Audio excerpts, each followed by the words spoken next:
Good evening, Booze. Happy Tuesday. Yay. Are you guys ready to go to Tennessee? How about Ireland? Because I'm ready, at least for Ireland. I don't know if it's any warmer, I don't think it's any warmer in Ireland right now. I should have probably looked up the weather of both places before I decided to do a family field trip. But mm, it's got to be better than here. Anything's got to be better than the frozen tundra of Michigan right now, except it did get up to 28 degrees today, which, oh, it's almost swimsuit weather. I'm kidding. And I'm sorry I snorted. That was really unladylike and not very professional either. But yes, so as promised, I'm bringing the Bell Witch, who resides in Tennessee, and then we're gonna talk about some Banshees, and then we're gonna talk about this, death Uber, which I had some fun looking into, and I hope I can say the damn thing right when it comes to that, because I practiced it, but you guys know how that goes. I'll practice see? I can't even speak English most of the time. So, let's see if I can actually get some, Gaelic out tonight. I can say banshee. That's that's about it. Alright. So, guess what today is? It's February 3rd. So, it's National Missing Persons Day. Why does that look so fuzzy? I have my glasses on and everything tonight. So, yep, National Missing Persons Day. I recognize a lot of these faces on here, and it's really sad that they're still on there and that they're still missing. But let's send up some good juju, some prayers, whatever good energy we wanna put out into the world and hope that we start finding out where they went to, especially these 3 little boys. Uh, they're out of Michigan, and I think we know probably what ended up happening, but just so that their mother gets some resolution too, and I always forget, I think it's the Skelton boys. I always forget their last name for whatever reason. Yeah, let me make sure before I say it. Yeah, the Skelton brothers, Andrew, Alexander, and Tanner, and they've been missing since Thanksgiving 2010. So, but yeah, there's a lot of little faces on here and a lot of adult faces on here as well. So let's like I said, let's send up some good juju for them. And then gosh, I'm gonna start the stream out all well, hey, we talk about death and stuff here, but and it's also the day the music died today, guys. So on this day, 1959, Buddy Holly, Richie Valens, and JP, the Big Bopper Richardson died in a small plane crash just outside of Clear Lake, Iowa. And I don't know if you guys know the song "The Day the Music Died," but it's probably about one of the longest songs ever, and it's the first song I learned how to play on the guitar. Just because it repeats so often and it's so long, it's a really good one to learn all the chords to. Alright, so let's put down the sad stuff. I'm gonna do that because ooh, yeah. And there's me, there's Ireland. I don't have a photo of me in Tennessee, so you're just gonna look at me on a horse right now in Ireland. This is a little while ago, and that's an Irish horse that I'm riding, and this is in Killarney, one of my favorite actually, it's my favorite place in Ireland to go. If you guys haven't been, go rob a bank, go. Actually, you don't even need to rob a bank. It's just beautiful. It's not that expensive, not like everybody else thinks. You just need a passport and yeah, that's all you need, and a little bit of money. I mean, you gotta have a little something, but the Irish are really nice over there. They like American tourists. They're not like other countries. Uh, they're still one of the few countries that do like us. So I'm gonna jump in the chat and say hi to everybody. I'm gonna move my big old head over my horse there. All right, guys. That's way too big. I don't like being that big up on the screen, but okay, it is what it is tonight.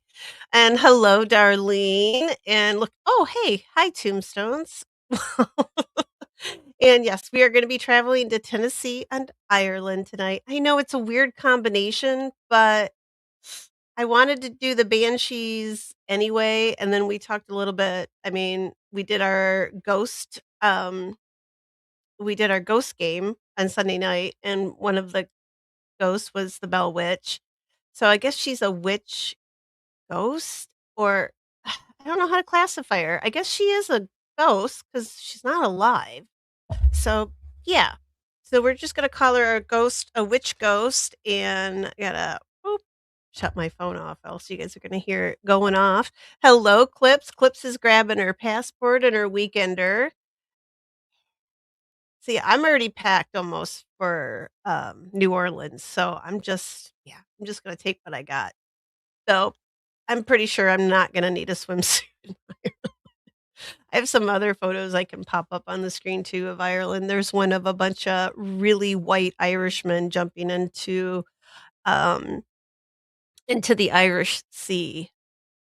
Yeah, I'll pop that one up here in a minute. I might have to get the hose out after you guys, but I know you guys like the hose, so if it doesn't. And I'm gonna scroll down here. Oh, thank you, darling. I love you guys. Yeah, it is. Yeah, I'm feeling good. I slept last night after plowing the driveway and doing chores. I sat down on my bed in my sweatpants and my hoodie, and I pulled, like, just one of the little one of my little throw blankets over me, and I fell asleep. Like, I was out till, like, 6:30 in the morning, 6:30. I can't remember exactly when I woke up, but, like, I don't ever sleep that long, ever. So, I must have really needed it. I don't feel sick. I woke up feeling great, and I don't know what to do when I have that much energy from sleeping. So, today was a really Man, I got stuff done. I got stuff done for the channel today. So proud of myself. Hello, Equal. Equal says, I don't see any of my husbands in the poster. That's good. Have they found them all? Then there's none of them are missing. I don't have any of my exes in there either. I have good cover stories for all of them. And hello, Gizmo. Welcome. How is this not popular yet? Which part? The missing persons? Think it's a little too popular. But hello and welcome, Gizmo. And Darlene says, "No box wine. We all go out bottles, baby." Oh, I forgot to. Yeah, I popped Stevie up here, and then the Weekender is That's Stevie knows what that is. It's the Weekender is like a box of wine, but the good box wine, not the not the gross stuff. But hey, I'm all for saving the planet, so the more boxes, yeah, I'm fine with that. The less bottles, except for unless I wanna make one of those bottle trees. Have you guys seen those? Like, they make them out of your wine bottles? Yeah, I got a lot of bottles around here, especially after when the pandemic hit. Holy crap, I coulda made, like, a forest of wine bottle trees. It got real scary. Uh, Clip says, "Haha, it's big enough to throw a couple changes of clothes in so you don't have to take a carry-on or suitcase. I travel light." I used to travel light. I can't so much anymore. I don't know what it is. I think I need everything when I go. Like, I'm like, "Okay, I gotta have a sweatshirt. I gotta have a sweater because it might get chilly." I'm turning into my grandma because that's what she would do too. She's like, "Oh, I gotta have a book to read, and I have to dress shoes, and what if I wanna wear a pair of boots?" Like, that's me now. I've turned into my grandma. It's official, but I'm fine with that. I think so.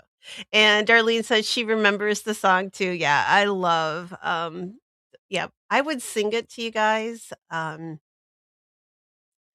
my voice sucks, really does. I mean, my speaking voice is pretty annoying, I think, sometimes too, but My yeah, my son is he says he has a very finely tuned ear because he's a musician, and, I'm off key all the time, and I'm like, "Well, I'm just singing to the radio. I'm not, like, on a stage. I'm not, America's Next whatever, Idol or whatever. See, I don't even know what the shows are anymore. Uh, Stevie says, "Box wine is 6, you get a little tip." You know, those things are perfect. They make purses now that you can put the bag in from the box, and the little spigot sticks out the side of the purse, so you could just take it with you, and the purse is insulated, so it keeps the wine chilled. Don't ask me how I know, but I do know. Equal says, "Box wine is cheap, is loaded with garbage to give you headaches, but it's so good." Darlene says, "F the passport." See, tonight you guys don't need a passport. I'm gonna take ya we're gonna go travel. You definitely need a passport for Tennessee, so I'm told. I've only Yeah, no, wait, no. I've been to Tennessee several times. I don't have any Where's all my Tennessee photos? Anyway, you guys are just lucky I found the Ireland ones. That's about as far as I got today. So, hello, Rubicon. She says, "Hello, chat." That stream was so fun. I had so much fun with our game on Sunday night. I want to make it a thing. And of course, Clips really liked it because she won. She got she got 7 right. Well, she got a bunch of them right, but she got it first, right, right first? Yeah, right first. That's what I wanted to say. Oh goodness, yeah. See, this is what happens when Tombstones gets too much sleep. She's on fire. I'm on fire. I might need to hose myself down here in a little bit. Equal says, "I only promote wine snobbery when it's health related." The only wine that gives me headache is that, what's that? Arbor Mist, I think it is, that, like, peach flavored, all the different, like, concoctions. It's the only stuff. Like, I used to love to drink it, but now I just look at the bottle and, like, I start getting that, like, pressure headache, like, right up above my eyes, and I'm like, "Nope, nope, can't have that." Um, as long as you're a mortal body drinking spirits, it's a health matter. Yeah, I do not overdo it, and I say that, and in, like, a week and a half, I'm gonna be in New Orleans, so yeah, I say that now that I don't drink that much, but Pat O'Brien's is open for business, so this girl will be I'm gonna have at least 1 hurricane there a night, at least. It just wants you have to, right? But beignets, I will be eating those every day. That is the goal. That is the plan. I figure with all the walking I'm gonna be doing in cemeteries, the bestie and I'm gonna burn all the calories off from those. So if it's a time to this is gonna be the time to indulge in those. So, and Clip says, "That's the best, like the first time your newborn sleeps through the night." That was the most beautiful night ever in my entire life. I was so sleep deprived with my kid, 3 months of it, and I didn't even know my name. Like, I was having the weirdest dreams. I was sleep eating. I'd wake up in the morning and, like, I'd have food out, like, just leave it out and not even realize. I'd be like, "Somebody's breaking into my house." They weren't. It was just me. I was so sleep deprived. I'd go eat and then just yeah, it was crazy. And now he's a teenager, and now I don't sleep for other reasons because I worry about him all the time. Equal says, "Oh, no, all my husbands were missing while I was m oh, only while you were married to them." Okay. That's okay. That's funny as and Darlene says, "Hello, welcome to Gizmo."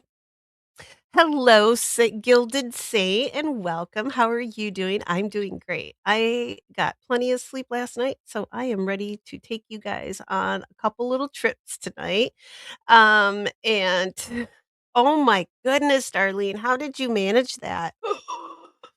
Is this the one you like or the one you don't like? Because man, if it was 18 months and no sleep for me, I would have lost my ever loving mind. All right, I'm gonna scroll down here. We're gonna get I forgot. Did I say welcome to Saint? Yes. Hi, Saint. And welcome. I try to make sure everybody new that pops in, I get to say, "Welcome to the chat to you guys." And Darlene says, "My kids never slept through the night for ages." Took mine just about 3 months, and after that, he's a night owl like me, so it was so nice because he'd stay up kinda late with me, and then we'd wake up later in the mornings, so he never yeah, it was so nice. I lucked out, but those first 3 months were hell on wheels, I tell you what. Oof. Ugh. Soul fights is the headache, doesn't take over drinking for the reaction. A lot of women I am learning grow completely intolerant of alcohol after menopause. Oh god, I hope not.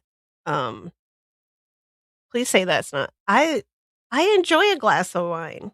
Like, just a or 2, like, you get the little warm flush feeling, I like that, and then I can just go and go to bed.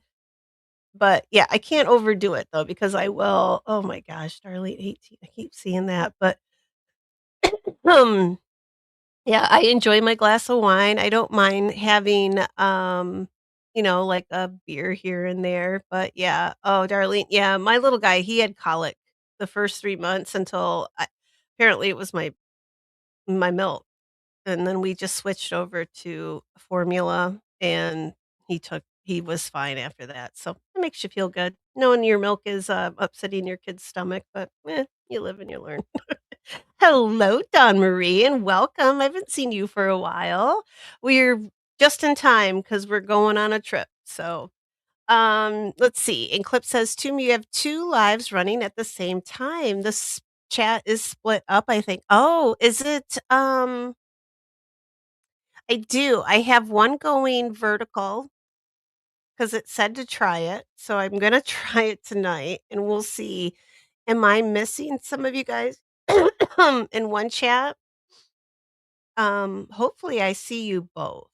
If one is in one chat because YouTube has this new thing, so we have a vertical and the horizontal, and I thought I would try it tonight and see how it worked because apparently YouTube is really pushing the vertical stream, so we'll see how it works. Hopefully I can keep up with both because it looks like well, it says I have the same number of, um, chatters. I have the same amount of people in each chat. So I hopefully hopefully that's not gonna screw up anything, but alright, here we go. Let's go. We're gonna go to Tennessee first, so everybody get their boots on. If you've got some bourbon, is that where yeah, that's where yeah, they make bourbon in Tennessee, right? I'm trying to think of all the stuff you we're gonna be really close to Nashville, so we can put on some twangy music. I like country, if you guys like country. Alright, I got the chat up on the screen. I'm gonna go sideways here. There's me again. Oh, actually well, I'll put the skinny dippers here. I'll put them on when we go to Ireland again, but here we are. There we are. There's Nashville. Yee-haw. There we go. Let me get comfortable here. I'm gonna pull up my notes for the Bell Witch. And let's see. Oh, let's see.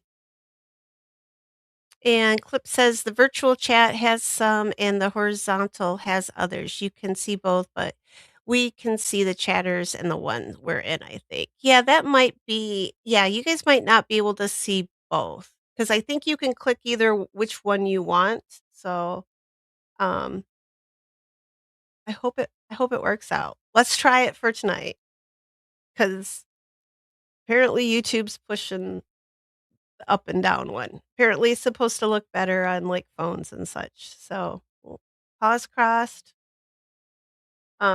I'm re wow, you can really see because I can see both of 'em on my screen, and I just see the horse head over here or my head. Oh my god, my head looks really big over there. Alright, enough with that. Here we go. I'm the boss.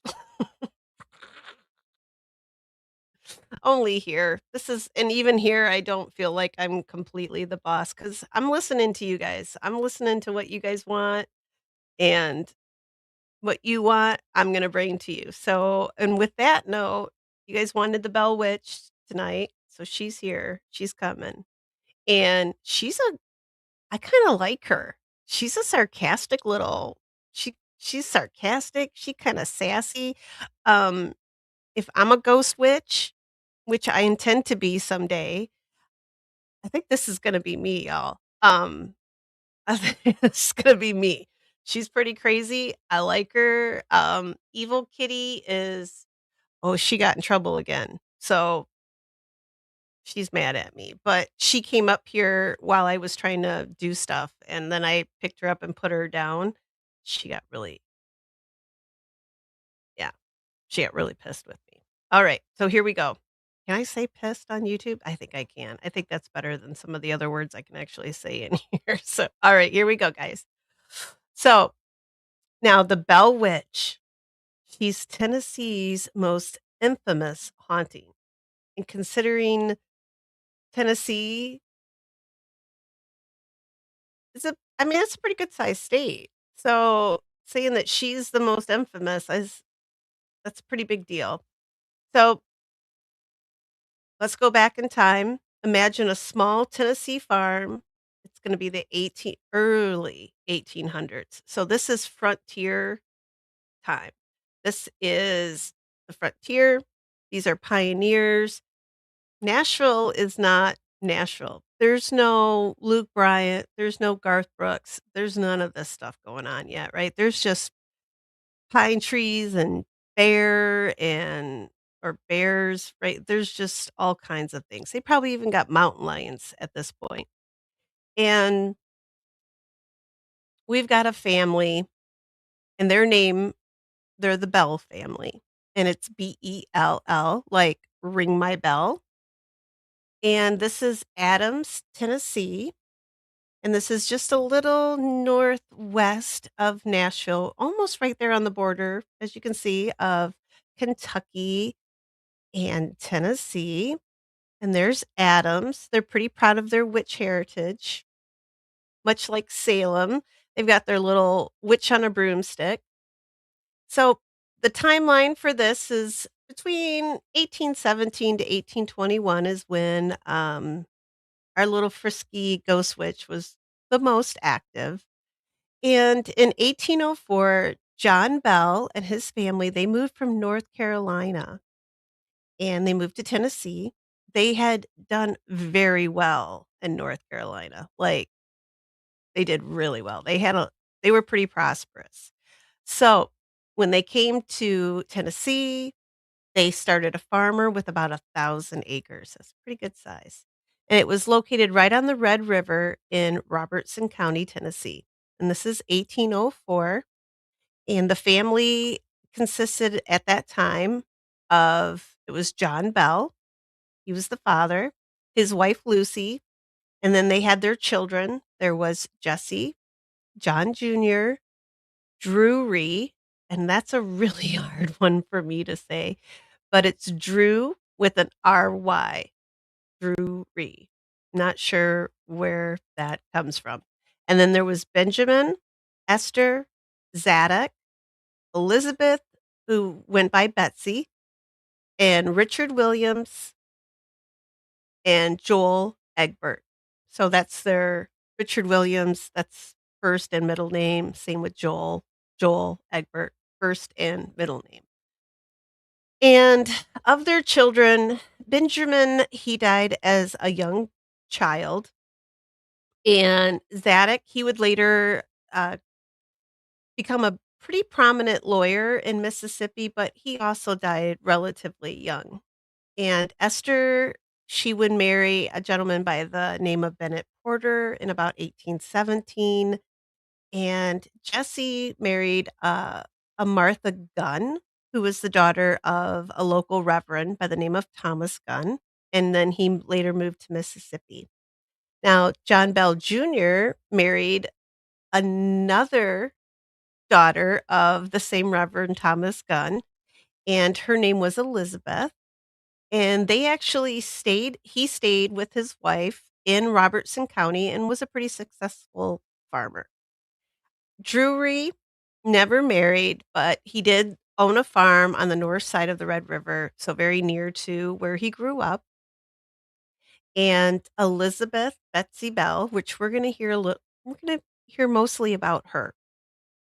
She eventually married her former teacher, and his name, where did my notes jump to here? Boop, boop, boop. She married her former teacher. His name was Richard Powell, and eventually they moved to Mississippi as well.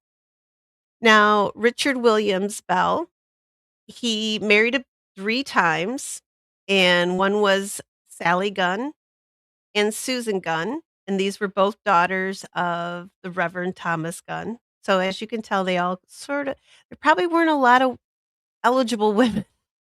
Right. They there weren't a lot of families probably in the area, so they brothers were marrying, sisters in neighboring families. That's just kinda how it worked out.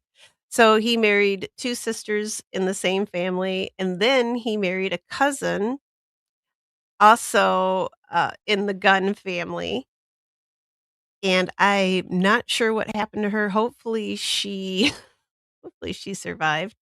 And then another actually, no, she didn't because he also married an Eliza Orndorff, and he lived his life out in Robertson County here near Adams, and the youngest son, Joel Egbert, he married twice, and he moved to Springfield, Missouri. So I scratch my eye, sorry, guys. Life was pretty tough back then, they worked hard. Now this was like I said, this is the frontier. They're pioneers. I don't know what that was. Excuse the big thumping of my kid running down the hallway. So, they were pretty isolated out here, like I said, there's only so many families, so, right, you have the brothers marrying sisters, and also the sisters are gonna be marry brothers. It's just this whole big thing. Everybody ends up being related to each other eventually. And they didn't have Wi-Fi, they didn't have, pubs or bars or anything like that to go socialize in at this point yet. And the Bells really weren't expecting that moving to Tennessee was also going to get them a new ghostly roommate. And she came to call herself Kate, and then she later became known as the Bell Witch for obvious reasons because she was their witch. Now, in early accounts, the spirit itself, she provided her own origin story, like right from the get go.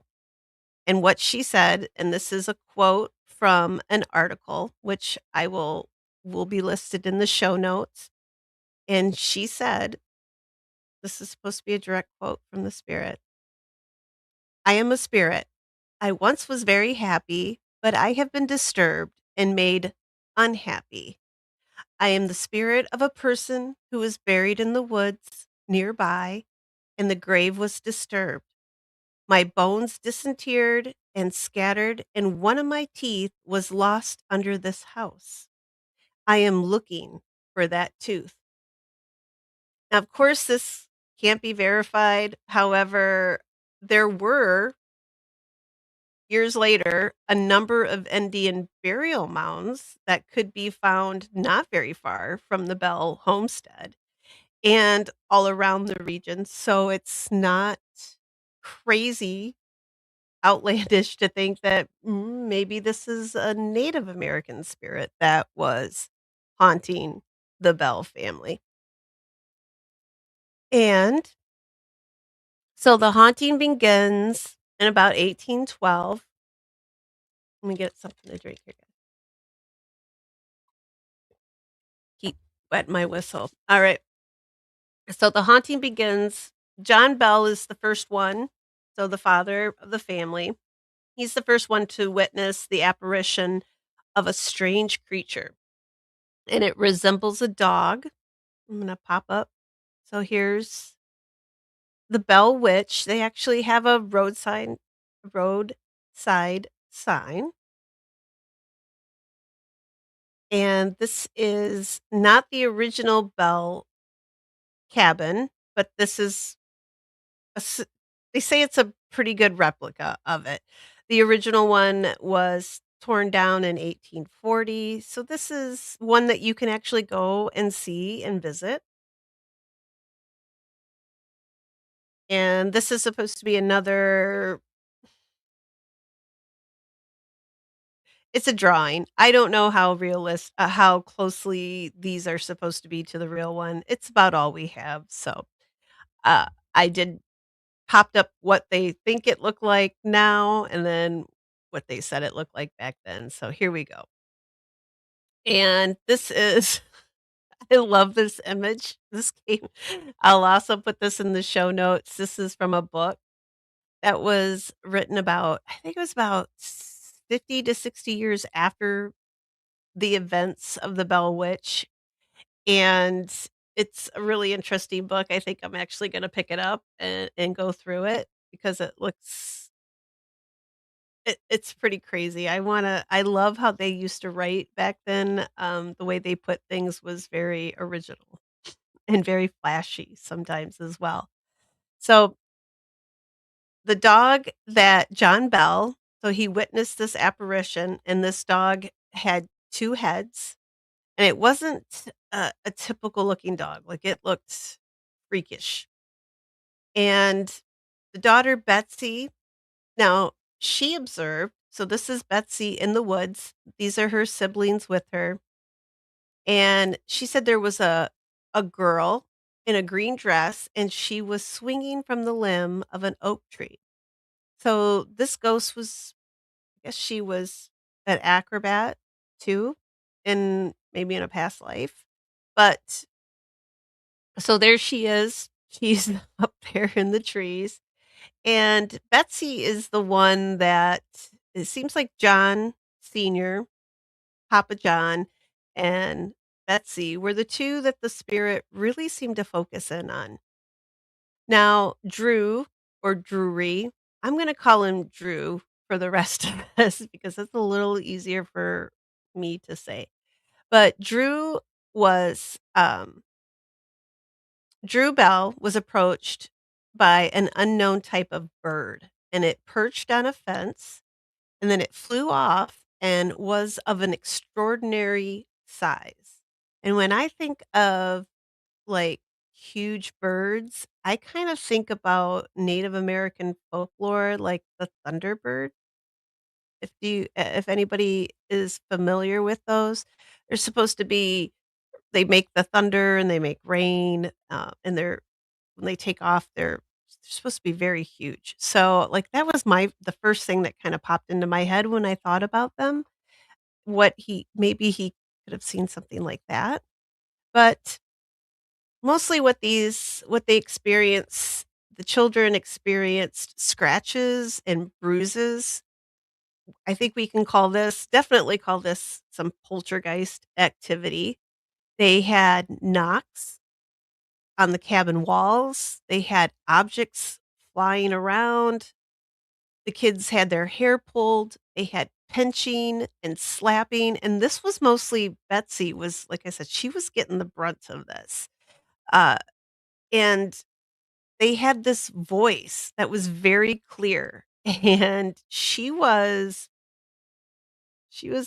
pretty sassy, like I said, and very sarcastic.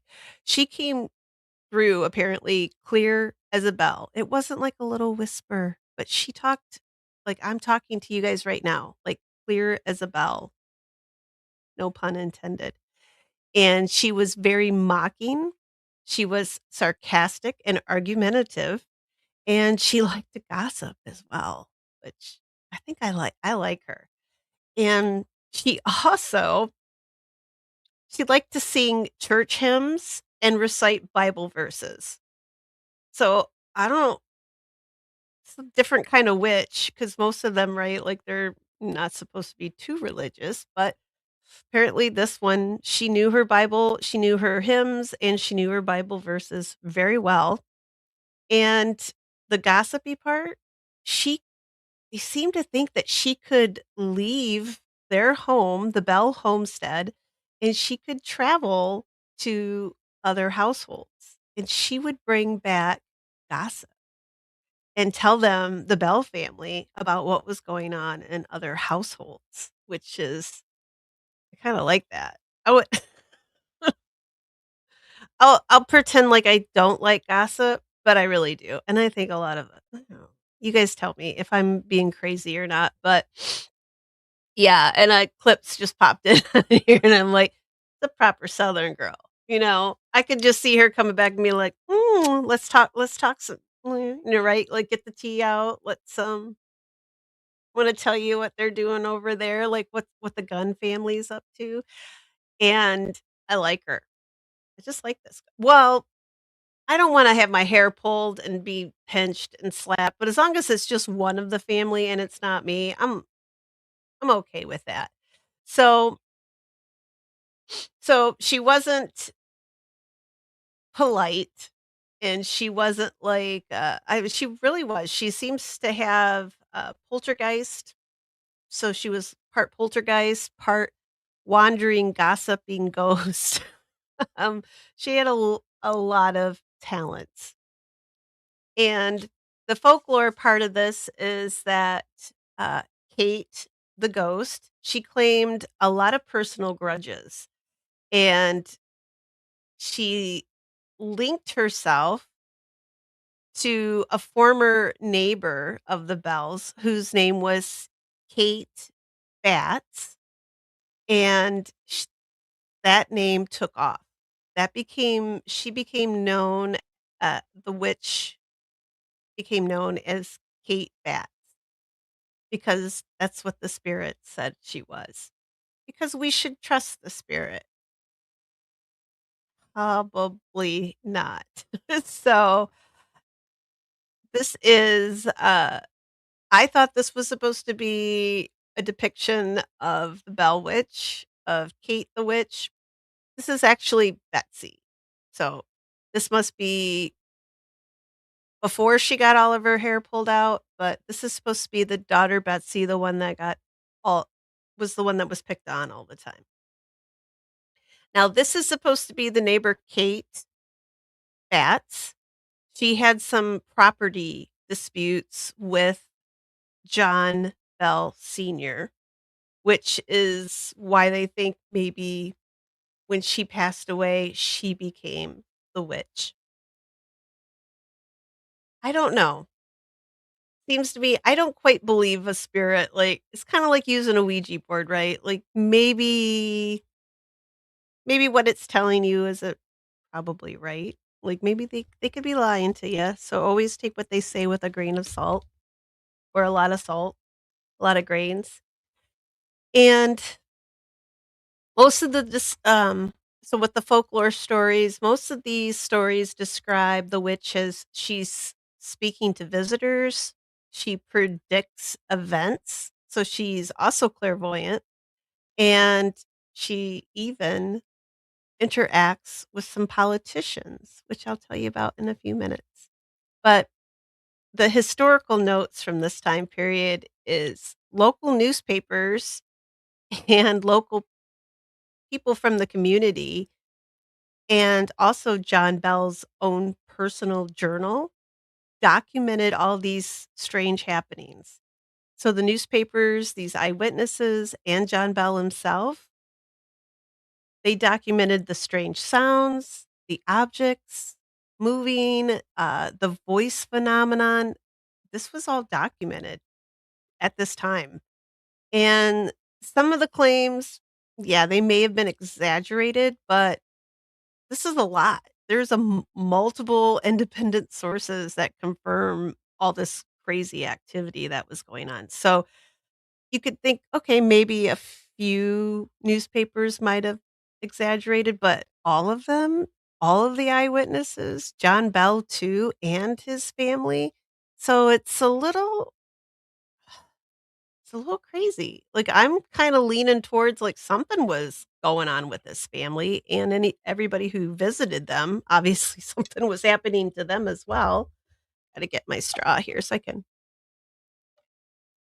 alright, let me pop up here. Since I've been yammering here for a minute, I'm gonna go see what you guys, what you guys have to say. And Clip says, "When I was a nanny, the baby's monitor picked up the neighbor's baby monitor, and we used to hear all sorts of malarkey." Oh, I love malarkey. Did you get to hear any good gossip? I don't I never had a baby monitor because I was afraid of stuff like that. Like, I did not wanna hear anything coming over. Because if I woulda woke up in the middle of the night hearing somebody in my kid's room, like, talking through I probably woulda lost my mind. "I'm sorry, Darlene, am I in your head?" Oh, hello, TF, welcome. I haven't gone to Ireland yet, so you're just in time. We're still in Tennessee, so haven't quite gone there yet. Alright, so, continue on. One of the let me get his photo up here. Boop, boop. And I had no clue what this photo was supposed to be depicting, but this is The Witch and William Porter, and William Porter happens to be my family, though I don't think it's the same Porters. But I have a lot of these William Porters in my family, so I'm kinda wondering, could be some sort of relation, but anyway, this is The Witch and Mr. William Porter. William was a family friend of the Bells. And he claimed that one night while he was staying at the Bells, that the witch climbed into bed with him. So, not only is she sarcastic, but I guess she was a little pervert too. And this allowed William to, like, seize the spirit. He wrapped her up in the bedclothes, which bedclothes are the sheets and the blankets, and he attempted to throw her into the fireplace. But she weighed so much, the spirit weighed so much, and she smelled so bad that he had to let her go because she stank. She's stinky girl. He had to let her go, so he wasn't able to get rid of her, but something tells me even if he had thrown her in there, probably the worst thing that was gonna happen was he's gonna start the damn cabin on fire, probably not get rid of the spirit. But I find that he he actually he had something in those blankets. I don't know what. Last I knew you couldn't wrap up a spirit, but hey. So that was William Porter's. That was a documented yes, account. The next one was um The Witch and the Bell Family Slaves. And the witch had a very strong dislike for the family slaves as well as John Sr. and the daughter Betsy. She tormented them relentlessly. She would throw things at them, she would hit them, and she refused to let them come inside her house. So if they tried to enter the house, she would throw stuff at them. And so I guess she was a little racist as well on top of everything else. But so there was a slave named Dean that he encountered the witch on several occasions. And most frequently, he said she appeared to him in the form of a large black dog or wolf. And sometimes it would have two heads, which is what John Bell had originally seen as well. Sometimes the dog wouldn't even have a head, which is really freaky. And Dean also claimed to be turned into a mule once by the witch. And even being turned into a mule, he also said that he was attacked several times by her while he was in this mule state.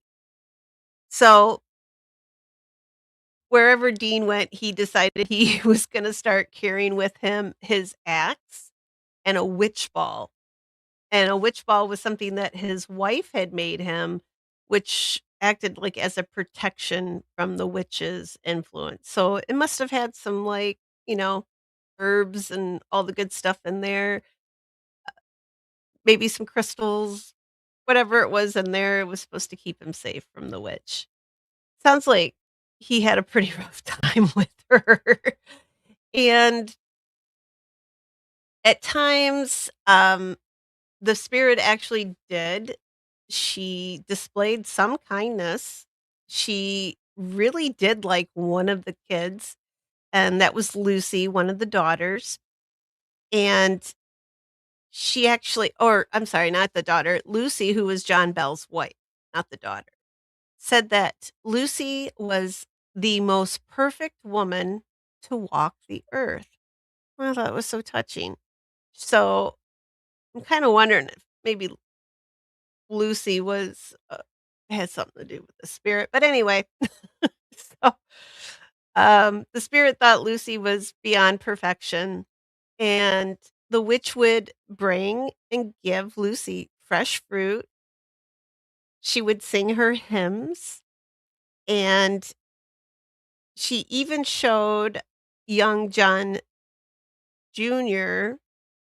a lot of much more respect than she did any of the other children. So she liked Lucy, the mother, the wife. She liked her, and she seemed to like John Jr., the younger John Jr. And old Jack, as she called the senior John, she did not like him. And she was hell bent on killing him. And she said this on multiple occasions. She claimed that she intended to kill him, and she was going to she cursed him, she threatened him, she was cursing him with all these afflictions. He would become sick. He one time part of his face became paralyzed where he could barely speak. So she was whatever it was why she didn't like him. She was going she was going nonstop. She wanted him dead. And in 1820, that finally happened. So John Sr., he becomes very ill, and allegedly he was poisoned by the witch and he died. Now, at the funeral and at the funeral she's mocking John. She's very happy that John is dead. Like she has served her purpose, she believes. She's very excited. She's rejoicing. She's telling everybody at the funeral what she accomplished. She says, "I poisoned him. I did it. It's all me." And yeah, she's very proud of herself. And then when they go to bury him and they're at his gravesite, she is singing a little ditty, and I won't sing it, but she apparently was singing it very loud and proudly. So all these people are stating their mourning John's passing, but the witch is yeah, she's having a good old time. So, she was throwing, quite literally, she was throwing a party for his death, and I know we have fun at wakes, but this probably took it just a little too far. Alright. Before I start talking about the folklore, I'm gonna pop in here 'cause seen that you guys had some comments. I wanna pop them up here. Clip says, "Yes, they were a saucy bunch and talked about all the neighbors. We finally told them we could hear them, and the wife was mortified." Ooh, good thing they didn't have, the Bell Witch, right? She would have gone all over the county and made sure everybody knew about their dirty little gossip, right? I think that's I still think that's hilarious. TF says, "Headless dogs do save money on feed, though, but they still have the other end. So I'm wondering if you still have to pick up stuff. I don't know how that works." But Clip says, "She sounds ornery like a hobgoblin." She's very ornery, but I like her. I do kinda like her a little bit. Whatever was going on, maybe she knew something about John that we didn't. She loved his wife. Maybe John was up to I'm not gonna okay.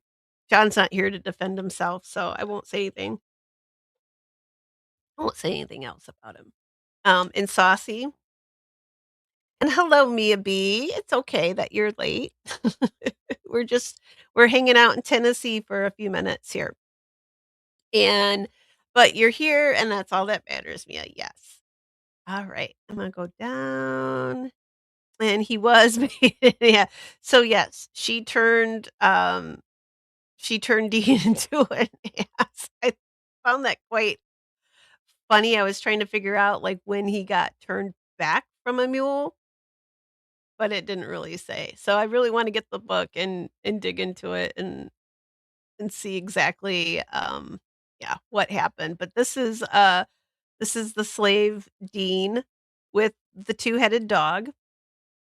And I'm assuming that little round thing in his hand is the witch's ball, and then there he is with his handy axe. And this is the death of John Bell. And you can see his poor wife Lucy's. She's very upset, very sad. I'm not sure what the hell they're doing to that cat. I hope they're not feeding it poison or some I'm not gonna ask. I don't wanna know. I don't wanna know what they're doing to this poor cat. But, or maybe they think it's I don't know what it is. They didn't say what they were doing here. But here's John Bell's grave. It says the original tombstone disappeared sometime in 1951, so this is a replacement one. And he lived between 1750 to 1820. So he lived a pretty good long for back then, being a pioneer and on the frontier, he lived a pretty dang good long life. So he could have just died of old age, but the witch was taking full responsibility for it. This is Elizabeth, this is Betsy, so the daughter who got all the got all the punishment from the witch. This is her headstone. I just threw it in here. It's a very pretty photo. So, but she, was born in Tennessee, and then she passed away in Mississippi because that's where her and her husband moved to, and then I will leave it right there. Let me pull my notes up. So, the folklore with the part so the folklore, the witch claiming direct responsibility, was publicized in a lot of stories as a what as a revenge spirit, and it did sorta that was just got what passed around over and over. But the historical side of it was John he did die under mysterious circumstances, but no one can really prove any supernatural involvement. So contemporary accounts at the time report that he had some sort of illness and then he died. But the witch poisoned him story is just probably because of the folklore, since they wanted to attribute it to the witch. So, whatever killed him, maybe it was natural, maybe it could have been any sort of illness back then, but whatever it was, it's all been blamed on the witch for, I mean, 1820 for over 200 years now. She's been blamed for it.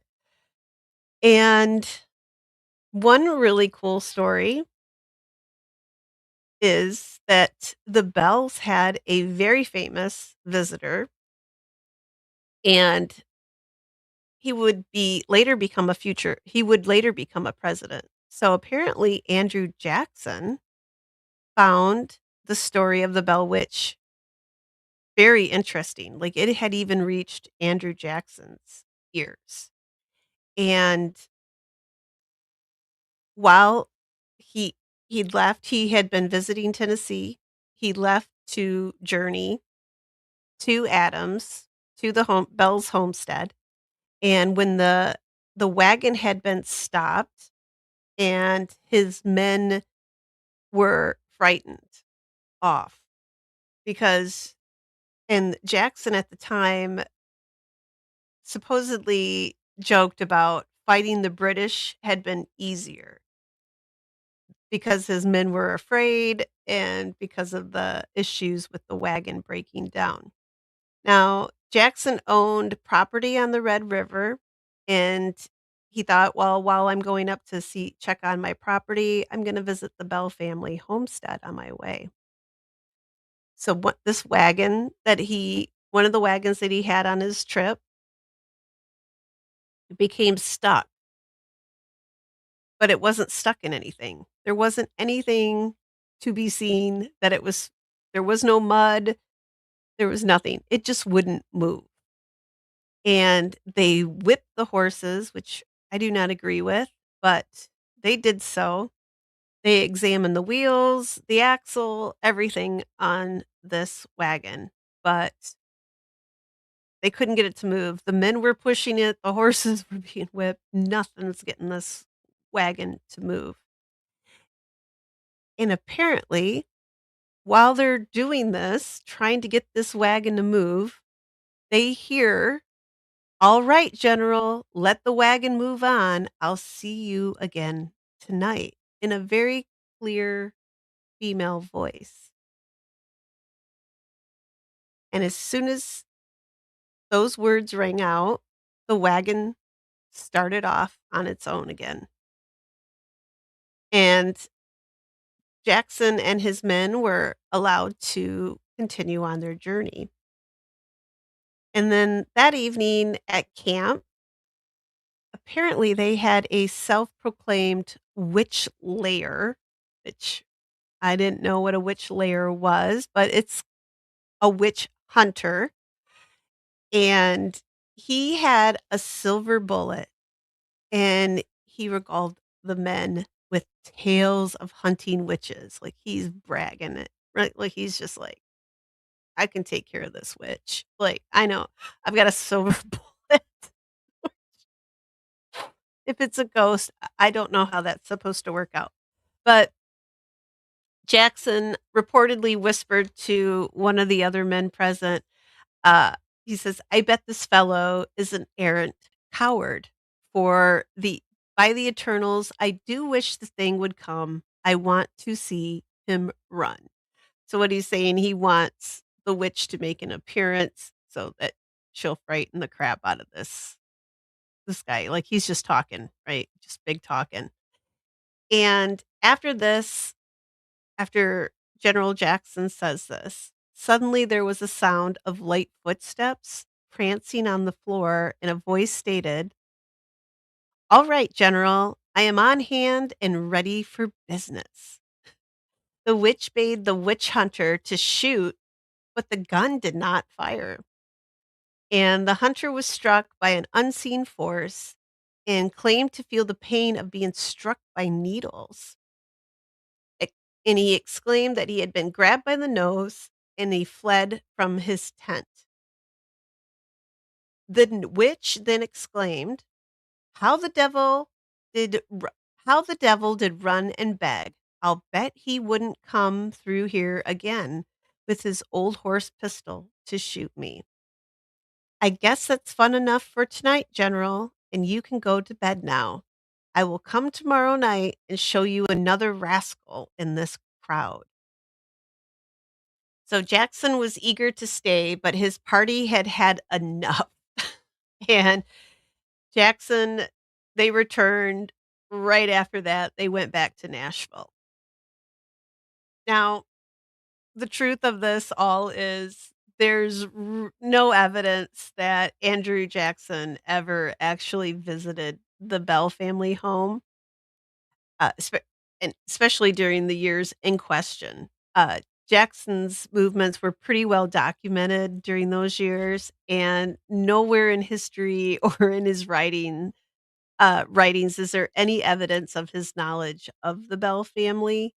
And according to some historians, so the 1824 presidential election, you should really look into that. It was horrible. It was I wrote here notoriously malicious, but it was you wanna talk about mudslinging and being downright nasty to each other. That was 1824's presidential election. everything was out in the open. So considering that, if Jackson had actually taken this opportunity to go and check out a witch story, it would have been pulled out during this presidential campaign, and they would have more than likely made a whole lot of fun of him. So the fact that it didn't get brought up lends more, credit to the fact that it probably this was just made up. Um, so this is more folklore than history since there's nothing to back it up. And it just kind of adds a little bit of drama and prestige to the haunting, and it just yeah, there's no proof. Jackson never wrote anything about it himself, and there's no documentation stating that he was actually even there. But it is a good story, and they did a really good job of, uh, what they were, like, narrating the witch, which I thought was very clever. Alright, and yeah, Stevie, like, his natural death I mean, poison would be natural, right, depending on what type it is.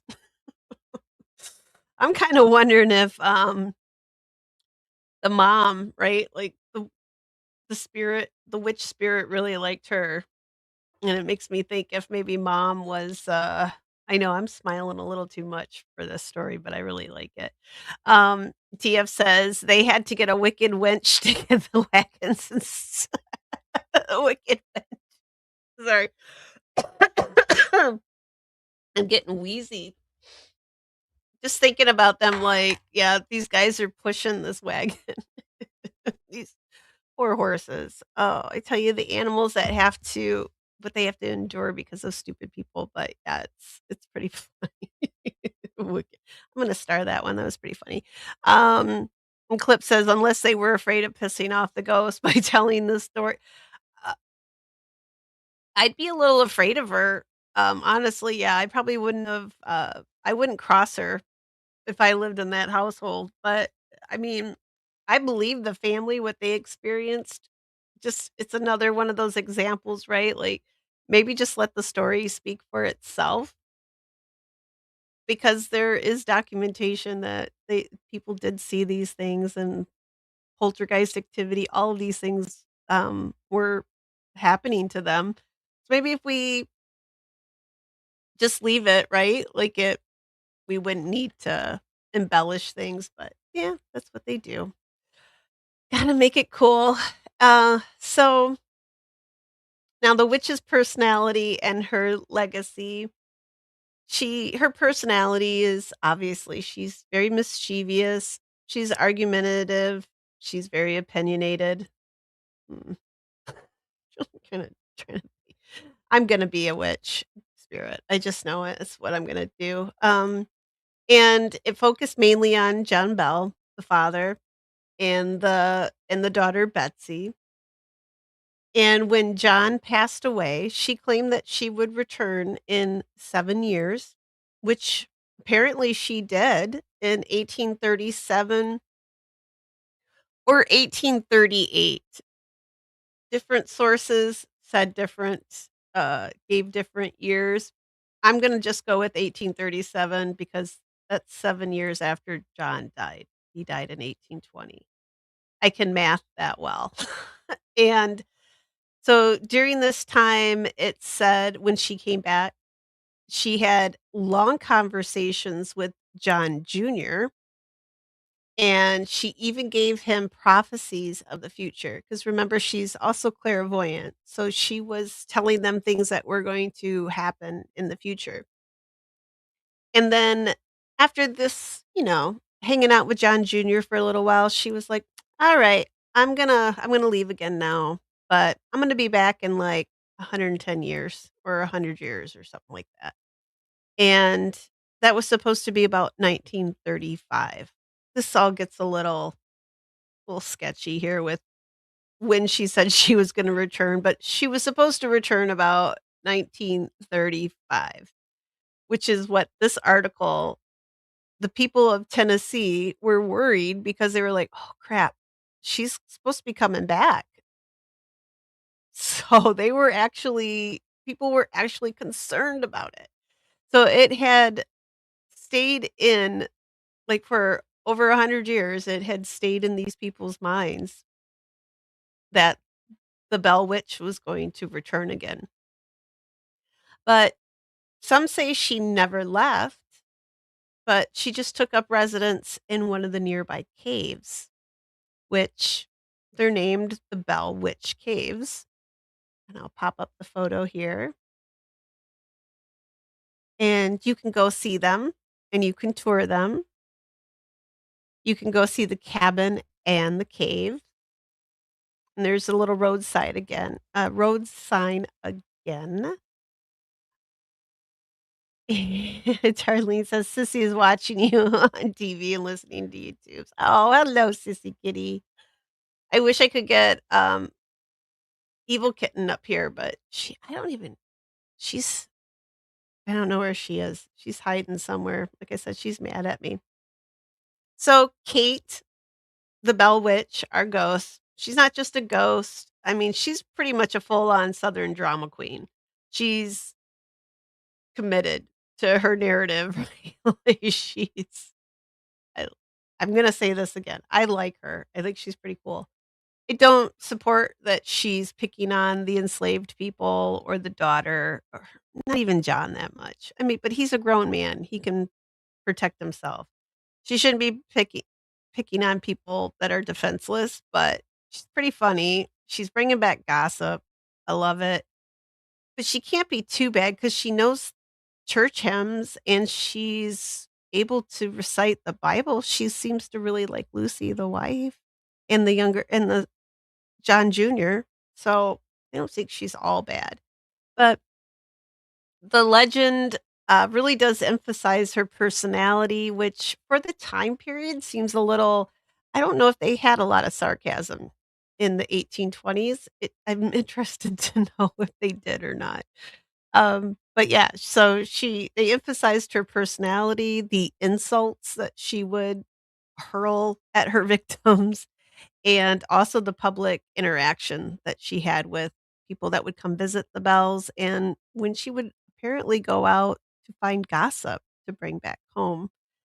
So, the history of it all, the eyewitness accounts described the strange phenomenon, the sounds, objects moving, the voice phenomenon, uh, but details like sarcasm and mockery are probably more folklore embellishments since 1820s. They probably didn't quite have they weren't doing sarcasm like we do now.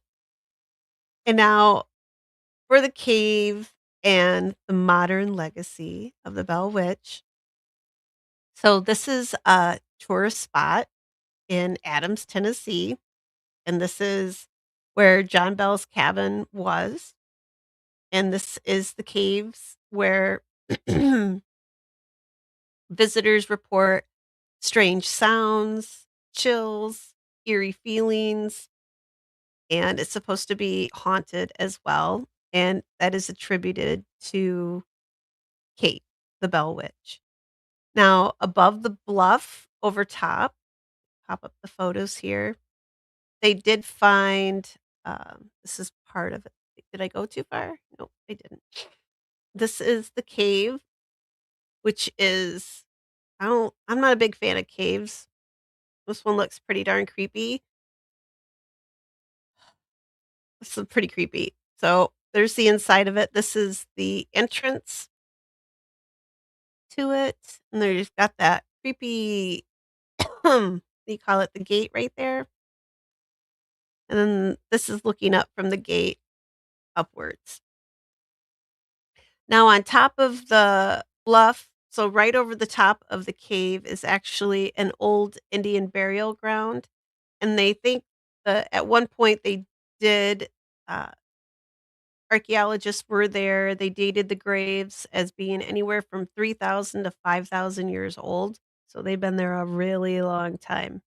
And now this what we're looking at right here, this is a what they call a box grave, which this is a new one for me. I did not know about this, and I wanna know more because this is very interesting. But they found this it wasn't initially in the cave, but they found this box grave with the remains of a young native girl, and she was a little bit down the river from the cave entrance, and at one point, they picked it all up and they put her inside the cave. I feel like they did this thinking that it would protect her, but unfortunately, I mean, the box grave is still intact and still there, but the the young girl's remains went missing at some point. It didn't say when they moved the grave.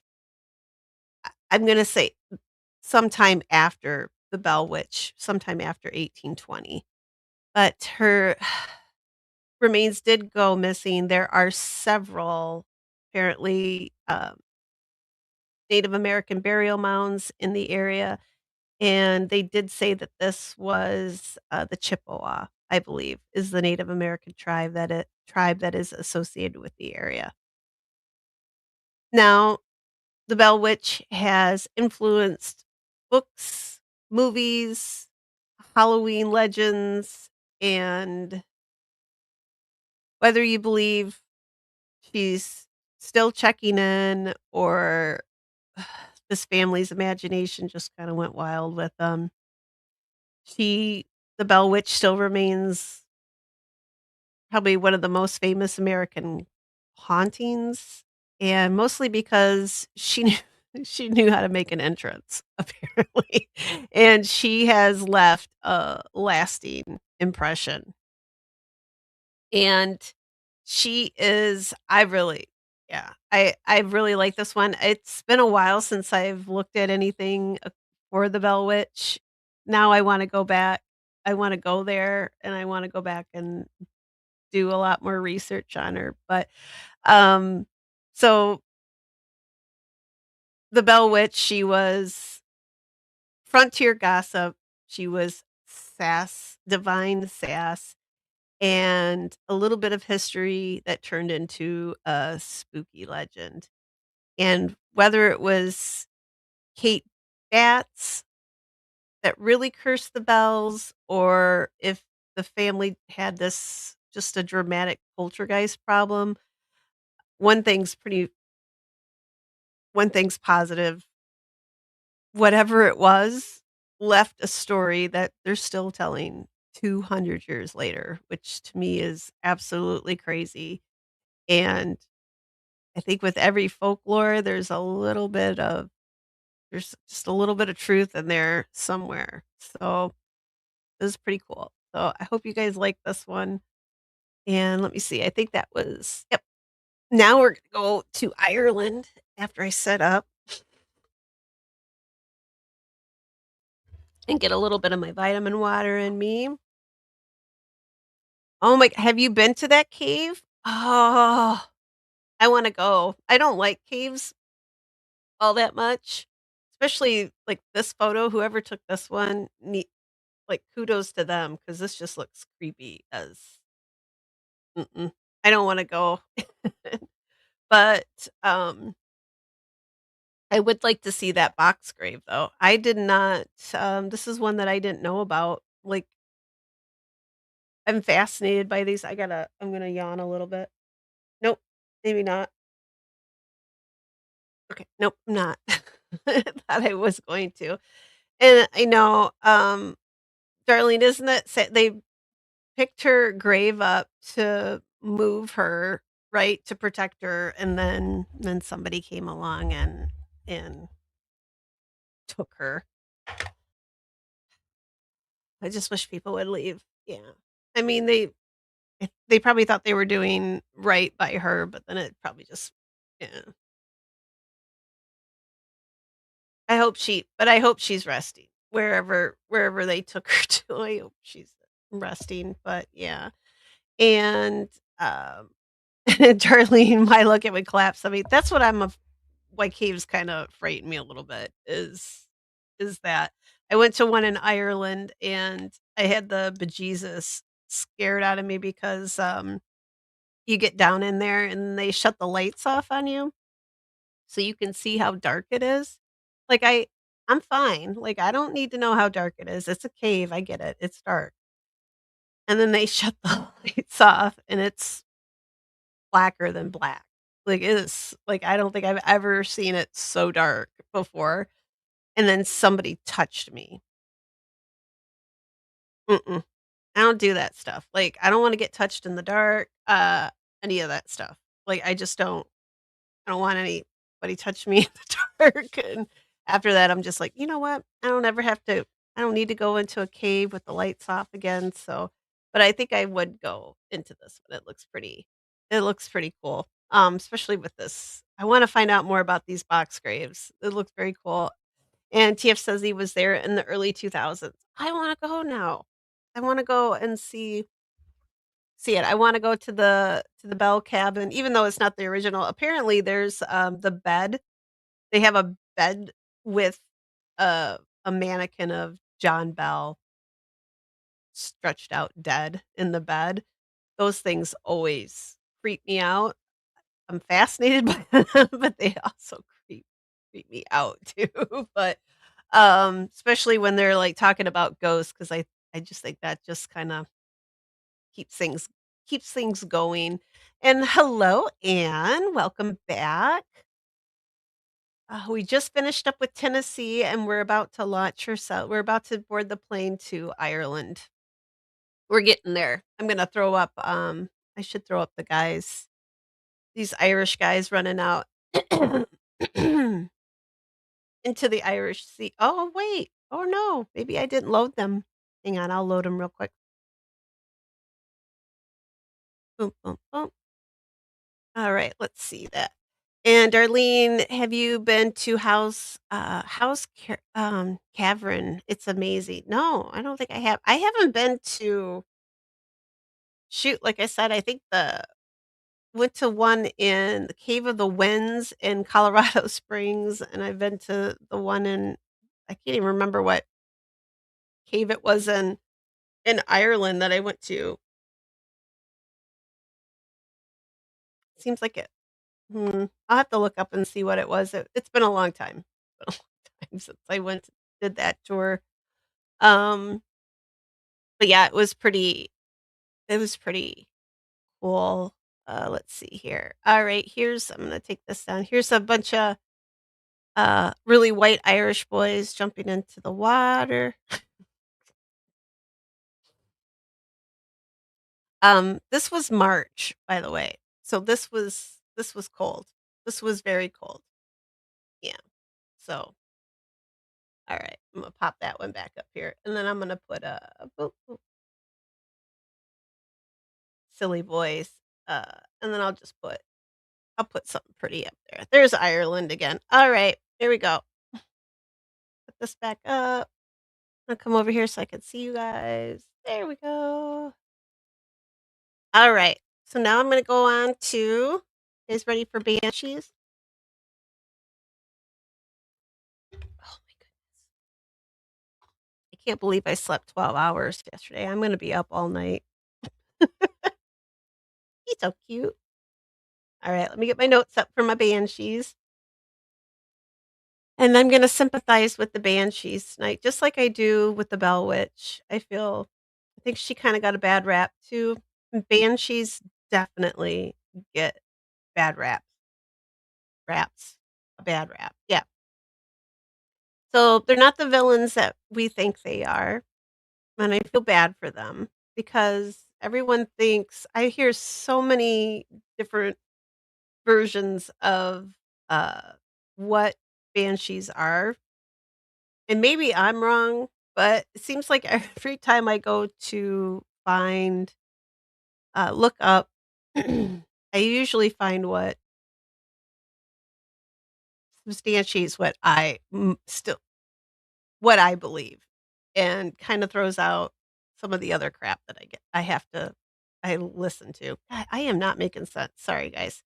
So usually when people hear the word banshee, right, they're thinking of this screaming horror, like this monster, and she's shrieking in the dark, and It's Irish folklore. She's not evil. She's not hunting anyone. She's not causing death. She's just a messenger. And honestly, she's probably a pretty tired one because everybody keeps right? She just keeps getting knocked about. Uh, Everybody thinks of her, she's this grumpy old crone. This poor lady. I love this picture. Um, right? And then if you see her, I mean, if you see her, she's coming for you. She's gonna take your soul. That's what banshees do. She's gonna scream. She's gonna come and take your soul because that's what banshees do. But what a banshee actually is, it comes from the Irish term "ben she," and I hope I think I have that one right at least. So it's "ben she," banshee, and its meaning is woman of the fairy mound or fairy woman, and in folklore, she belongs to the other world, and she is tied to ancient burial mounds and to old families. And they're not just Irish, I have to tell you guys too. This is because I gotta plug my own people here too. They're banshees also are in Scottish folklore as well.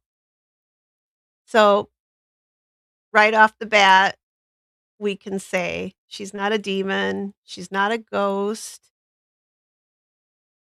and some of the things she does. So she's got a pretty simple job. She warns of approaching death, and usually it's within a specific family. And for the Irish, it's a specific family. In Scotland, with the Scots, it's a clan. And what you will hear is what they call keening, and it's a wailing and a crying, lamenting. That's a pretty good word. And what she doesn't do, she doesn't kill anyone, she doesn't cause any accidents, and she doesn't really take any souls.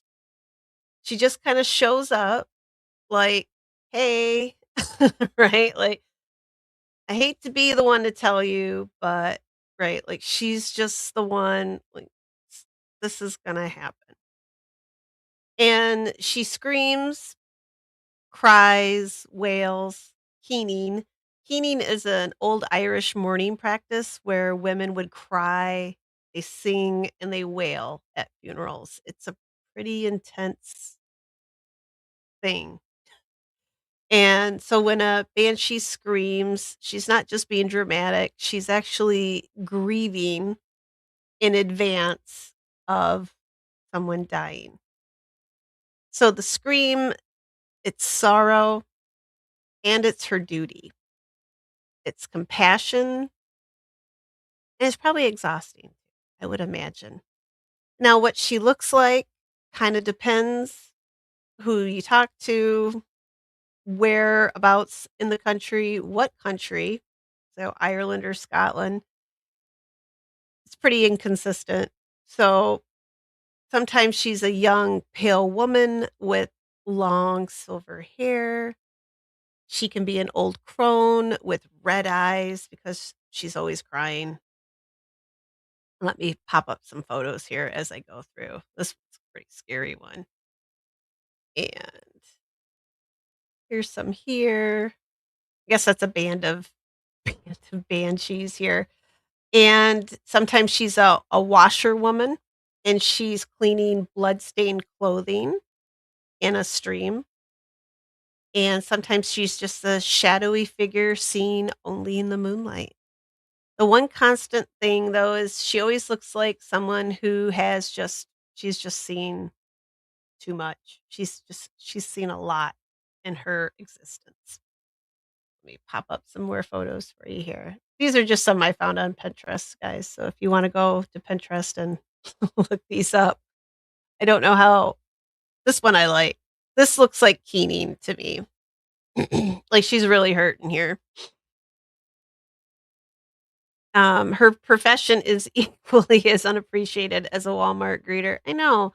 She can't she can't help it. Poor thing, right? She's just doing her job. She's gotta be like, "Hey, sorry. Would you rather not know?" Some probably yeah. Some places hire they do, Tiff. I'm gonna talk about that at some point too. It's on my list over here. You can hire lots of things for funerals. You can hire clowns, which please don't do that for mine because I do not like clowns. But yeah, you can hire mourners like for the graveside at the funeral. Like, yeah, I don't know if you can hire a banshee though. So just so you know that. And hi, Tiff.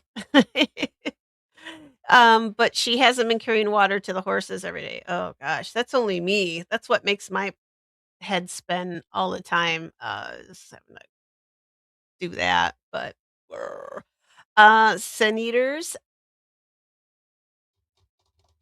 Angie, hello. I can't find my pen. I'm gonna put that on my list because that just came up some hopefully I can read this. Um, put that on my list, sin eaters, because I just that popped up. That's a Gosh, where was that? I was reading that somewhere. I can't remember where it was now, but I like that you're in my head. So is Tiff because I was just thinking about that the funeral mourners too. So here we go. Here's another one. I like this one though. I'm gonna leave it while I talk. I'm gonna leave it. She really looks like it's her job. Though she's a little too pretty. Doesn't look like she's been crying enough. Um, So, family connections. Traditionally, banshees are tied to old Irish families or Scottish clans. And the Irish family names are the O'Neills, the O'Briens, the O'Connors, and the O'Grady's. Now, seeing or hearing one meant someone in your family was about to die. Not somebody in the village, not a stranger, somebody in your family was going to die. I don't know if this makes it less terrifying, but it's definitely personal, so it probably does make it more terrifying because it's gonna be somebody you know. And now a modern take on this because folklore likes to evolve. Oh, shoot, no. I was supposed to put this at the end. Oh, well. So the banshee, just think of her, she's giving advance notice. That's all she's here for. She's just letting everyone know she's ready, something's gonna happen, be on the lookout for get the hole dug, whatever. Um, get the coffin picked up. I'm sorry, I'm making light of it, but that's what she wants you to do. And then I'm gonna go down because I got a little ahead of myself when I put my notes in here. So the next time you hear a banshee scream in a story, don't think of her as a monster. Think of her as someone mourning early. And she just stands between 2 worlds. She stands between the other world and the living world, and she's just doing a job nobody wants to do this job, it's thankless, like the Walmart greeter, but someone has to do it, and sadly, it's her, but she does a great job at it. So, just because you see her doesn't mean she's not coming for you guys. It's not how it is. It just means someone and usually it's gonna be someone in one of those old families or um, like in Scotland, it's somebody usually it signifies in Scotland, it signifies the death of the laird of the clan. So that's a little better because it's just you just know it's just one person. It might not be like you don't have a lot of people to worry about. You just know the laird's gonna go pretty soon. So with that, that finishes up Banshees. See, there's not a lot to them, but just kind of do away with all the scary, hokey hokey stuff that you hear, right? Like that she's coming for you if you see her. Um, None of that is really part of the folklore. I mean, it all is just folklore. I don't think they're really real. I hope not, but maybe they are. I won't I won't tell anybody what to think. So, onward, because I have the death Uber, and I hope this one stumped you guys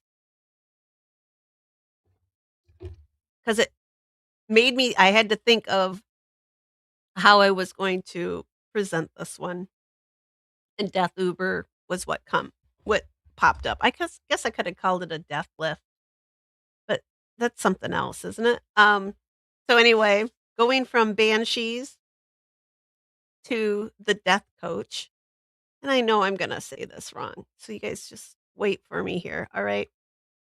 So, here's a little story. This is the, rideshare story. This is the banshee and the death coach. So, they say if you hear wheels on the road after midnight and you don't hear horses, it's already too late. That's when the death coach comes through. A black carriage, no license plate, no return trips. Think of it as an afterlife Uber, except the driver never asks, "How's your night been?" And the rating system is eternal. Death has been doing this job a long time, too long. He's overworked, he's underpaid, and deeply, deeply unimpressed. And tonight is no different. The road is empty, fog clings low to the ground. Graveyard on one side, ruined stone walls on the other. And there, on the shoulder of the road, stands a banshee. Her hair's wild, her dress is all in tatters, her voice is already blown out from screaming her lungs out 2 villages back. So she sticks out her thumb because apparently even bad omens need a lift sometimes. And I forgot there she is. And she's holding a sign that reads, "To hell." Death slows the coach, the horses snort green mist, and Death, without turning his head, rolls his eyes. Not again. The banshee leans in and shrugs. "Look," she says. "I screamed, I wailed, I fulfilled my ancient duty, I'm done." And Death sighs. He's been working the night shift since the beginning of the time. He's just got no more words. So the coach door creaks slowly open because rules are rules and folklore is folklore. The death coach, the door opens and the banshee catches a ride. One more soul collected, and Death is pretty sure he's not going to get a 5-star rating. So I intertwined the banshee with the death coach, and I'm going to try to say this properly. I thought I had why did I really do that? All right, I'm gonna say it. I think it's Costa Bor. Costa Bor. I think I'm close, maybe not, which is directly translates to deaf coach in Irish. Pretty sure I probably said that wrong. I know banshee. That's as far as like, and it can either be the did coach, the deaf coach, or the black coach. Take your pick. And it's from old Irish folklore, and it's one of the spookier if you you don't wanna see it coming sorta omens. So it's a harbinger of death. Alright, I gotta pop over here. Do you guys wanna know how to spell it? I saw the chat popping up here. Let me go. Boop, boop. She does the bolo. I like it. Be on the lookout. If you hear someone's gonna die. Yep, that's what the banshee does. Wait, are we compete no competing tonight, Tiff. Just, yeah, we're just stuff tonight. Clip says, "The only laird I know is Hamilton. What's a laird?" Oh, what's a laird? Oh, I have to a laird is just the head of a Scottish clan. So, sorta like a lord, but it's,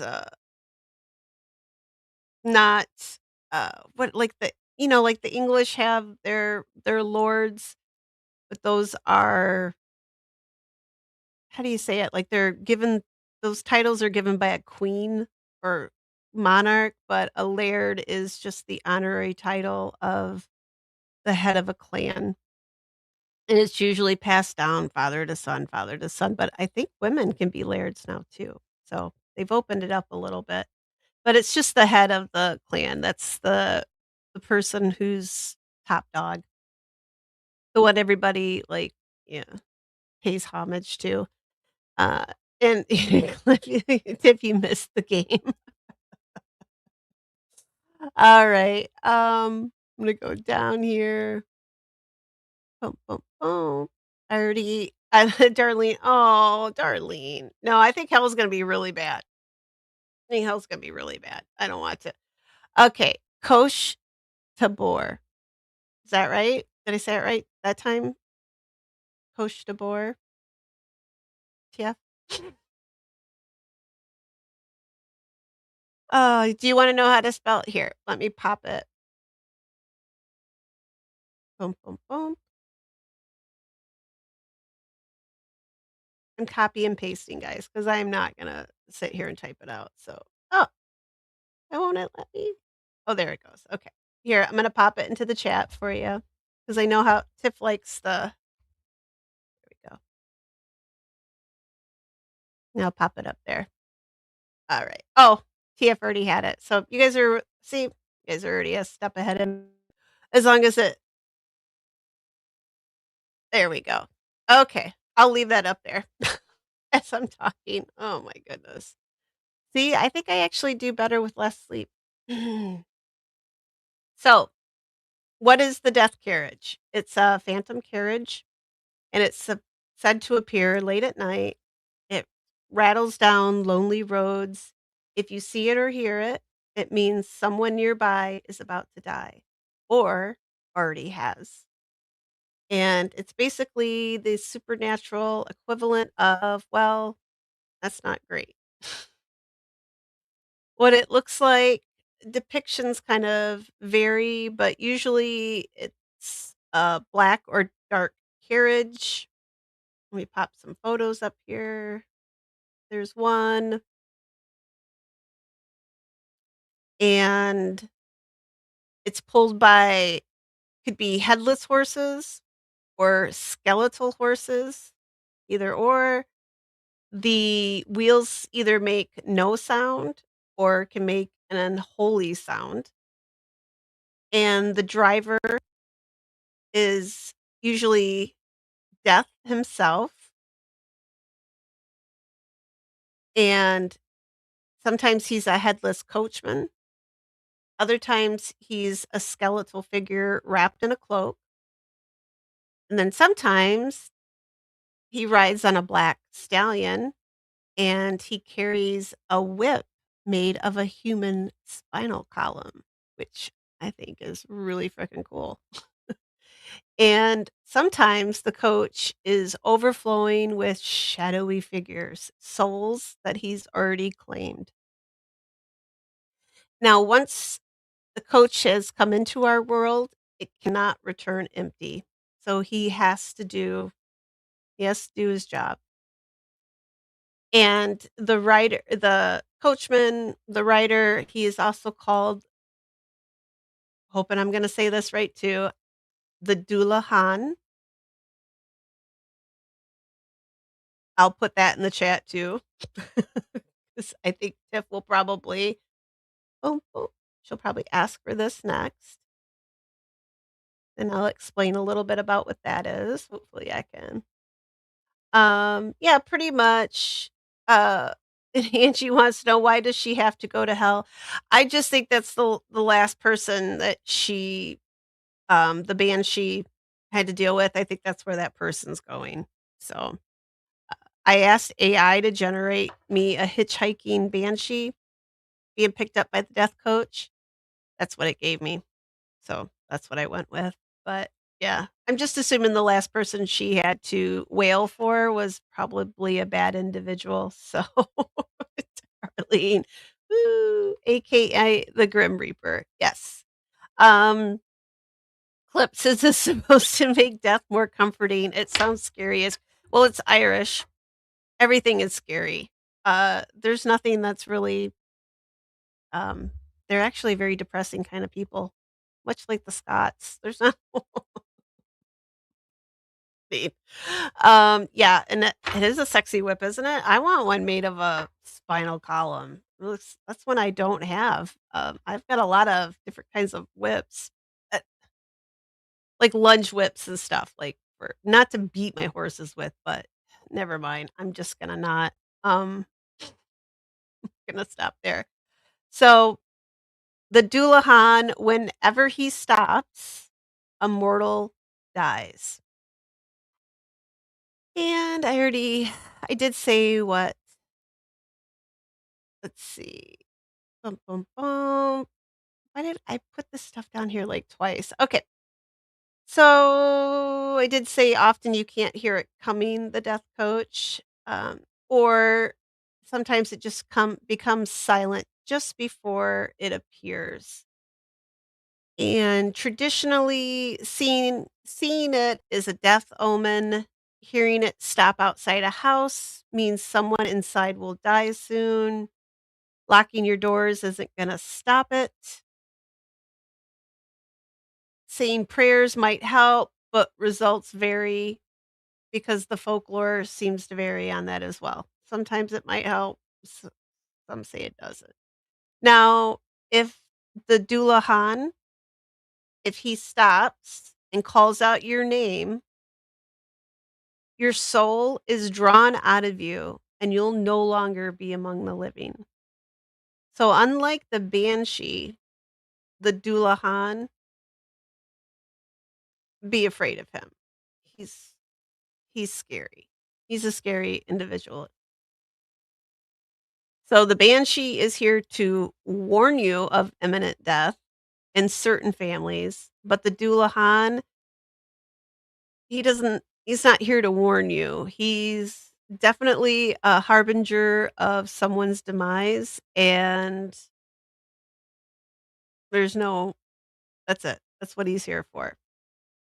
Some stories say that an object made of gold causes the Dullahan to be repelled, so it frightens him away. But for how long? So you may get lucky for a time, but he's probably gonna come back at some point because we all gonna die. So there's a little poem I'm gonna read you, and I'm not very good at poems, so bear with me, guys, but I thought it was kinda nice, so I'm gonna finish it up with this. So, at night, when the sick folk wakeful lie, I heard the death coach passing by, and heard it passing wild and fleet, and knew my time was come not yet. Click clack, the hooves went past. Who takes the dead coach travels fast. On and away through the wild night, the dead must rest before morning light. If one might follow on its track, the coach and horses midnight black. Within should sit a shape of doom that beckons one and all to come. God pity them tonight who wait to hear the dead coach at their gate. and him who hears through sense be dim, the mournful dead coach stop for him. He shall go down with a still face and mount the steps and take his place. The door be shut, the order said. How fast the pace is with the dead. Click clack, the hour is chill. The dead coach climbs the distant hill.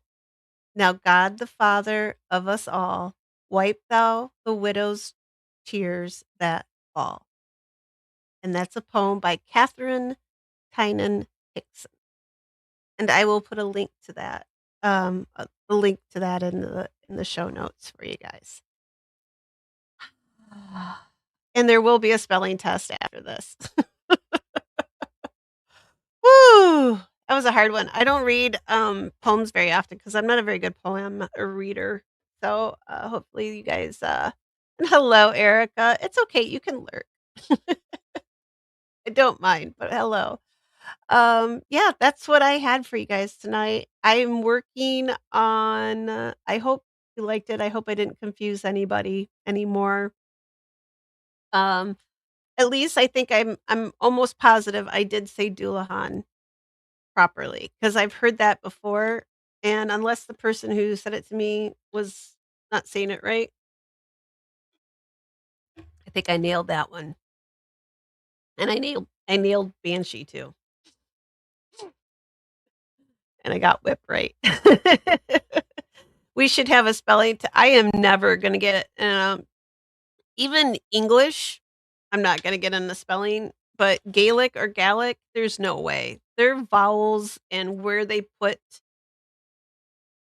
it makes absolutely no sense. Like, I thought I was gonna be super smart one time and learn how to speak, not Gaelic, but Gallic. Gallic is Scottish, Gaelic is Irish. It's the same, essentially the same. They just like to be different. I I think I learned, like, 4 words, and I'm like, "I'm good. That's all I need to know." So, yeah. TF says, "This scared the bejesus out of me as a kid after seeing it in Darby O'Gill and the Little People." Oh, I should have found a video. Wonder if I could even play that without getting in trouble. I'd probably get in trouble. I'm always getting in trouble for something, but not that it matters, right? I guess I should have just looked it up. I should have looked it up. Darn it. See, hindsight's 2020. I don't know. These are not stories for kids. This is terrifying to me. This dude on I was terrified by, Ichabod Crane and the Headless Horseman, like, that stuff frightened the crap out of me as a kid. The flying monkeys in Wizard of Oz, those things frighten me. I don't wanna see a Dullahan coming down the road on that horse. Well, maybe the horse, but not the dude without his head, especially if he's, like, look at him holding that thing, but that whip is cool. I want that. Darlene says, "I will give you my spinal column." We can't do that. We cannot collect human bones, Darlene. We can't do that, but wink, wink. No, I'm just kidding. We can't do that. It's illegal. Remember? It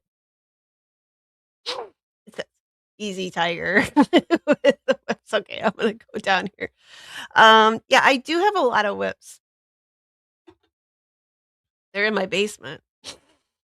I told you guys about my basement, right? I'll have to take you down there. Maybe that's what, when I do finally get monetized, that'll be a members only that I'll do. I'll take you guys down into my basement of whips and my horse equipment because 'cause I've got my saddles and stuff. Oh, yeah. I know you guys are all gonna just think I've got all kinds of pervy stuff. Like junior high school teachers, "What? What? What? What did I miss?"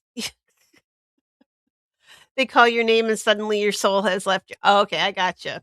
I got you equal. Yeah, you remember that? It would always be the one time, like, when I got called, it was when I didn't do my homework the night before. Any other time, like, when I was ready, like, sitting there, like, being, like, little smarty pants, I wouldn't get called on. And it would be that time that, yeah.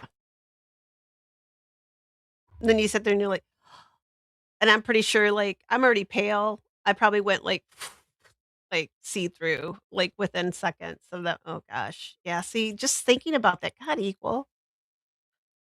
My heart hurt just thinking about that. The Dullahan is gonna get you. He's coming for you. So remember, the Banshees are the good ones because 'cause they're just out there crying. They're just sad ladies, okay? They're sad ladies. They just I mean, they're like the rest of us, right?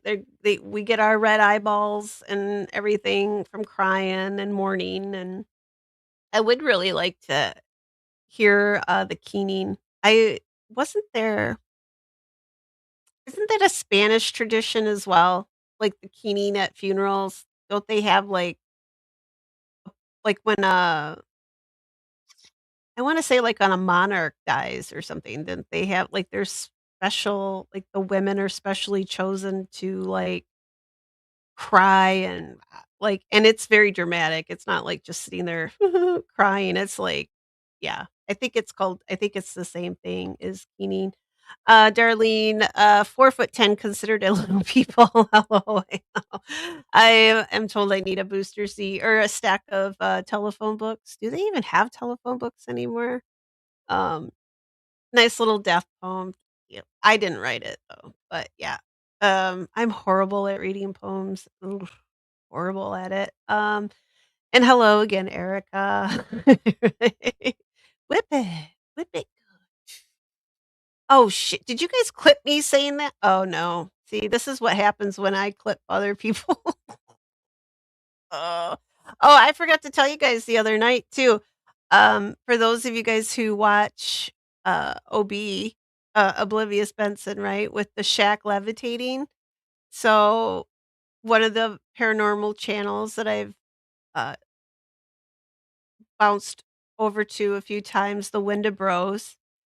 I went and caught their live on Saturday night, and I got them to play The Shack Levitating, and they liked it too. So, I thought it was hilarious because they were talking magic, and I was like, "I've seen Shaq levitate." And they're like, "What? Shaq lev" I'm like, "Hell yeah, he did." And, yeah, that music is sweet because once that music starts playing, I'm like, "Anything's possible. Anything's possible." Yeah, and I'm with you. As soon as somebody says spelling bee, I'm like, "No, I'm out. I'm not doing this. I can't." I like, thank God for spell check. It was a good night per usual. Thank you, Darlene. I know I could have made it more exciting, but I needed a little filler episode in here before I hit a big one. But I need to know what you guys want to hear next because I mean, I have a lot of stuff up here, but most of it's going to take me a little time to dig into. So, because I want to talk about Marie Laveau, so I'm kind of trying to figure out, I think Thursday what I'm gonna do, I think we're gonna, I have a couple grave stories, and when I say grave, I mean, like, actual grave stories. There's one that Rubicon sent me, about a gentleman, and, he passed away, and his wife who predeceased him, it's about their burial situation, what's going on, and I'm gonna check up on it, see if it's been resolved, and I think it's just been a week or so. So I'm gonna check and see if it's been resolved. So I wanna talk about that one. So I think I'm just gonna do some cemetery talk on Thursday, if you guys are okay with that, because 'cause I've already got a lot of those lined up, and then Miss Ernesto sent me a cool link, a video link, and I don't know if you guys have ever seen it, but it's these 2 graves. They're in opposite cemeteries, and there's a wall. One side is Protestant, one side is Catholic, and, the couple how this occurred, I don't know, but the wife was Catholic, I believe, and the husband was Protestant or the other way around, but it shows how their grave joins. So I was going to do that story for you guys on Thursday because it's really beautiful, and it's one of my favorite stories, and it seems to be making the rounds right now, so we might as well talk about it and discuss it. I think you guys will like it. If you've already seen it, hey, I've seen it 100 times, and I still think it's a very touching story, so, um and I'll find some other great, probably maybe do another. I think you guys liked it when we did the cool graves, like, remember Madam Big Guns, what's her name? Miss Destiny that's dragging people around by their hair? Goals, life goals, people. Maybe I'll find some more really cool headstones. I've got tons of them. I'll just have to narrow it down to, enough for just 2 hours for us, or 3 hours, see what happens on Thursday night. Sleepy Hollow, Darlene, right? Like, it's terrifying. It especially the one with, Johnny Depp, not so much frightens me, but Christopher Walken's with those little shark teeth sharp shark teeth. Okay, there we go. He terrified me because he terrifies me anyway. I love him, but he's scary. But yeah. Clip says the trash heap and Fragile Rock scared me when I was you Fraggle Rock? Like those that what were they dinosaurs or something? I don't remember. Erica says, "I love Darby O'Gill and the Little People who can't love sure." See, I'm done. I'm done already. Sir Sean Connery singing. Who who can't love Sean Connery at all? He is um, I love him. Yeah. Rest in peace. Oh my gosh. And then too, I don't know if you guys have heard, but Catherine O'Hara passed away. Was it Sunday? I think it was Sunday.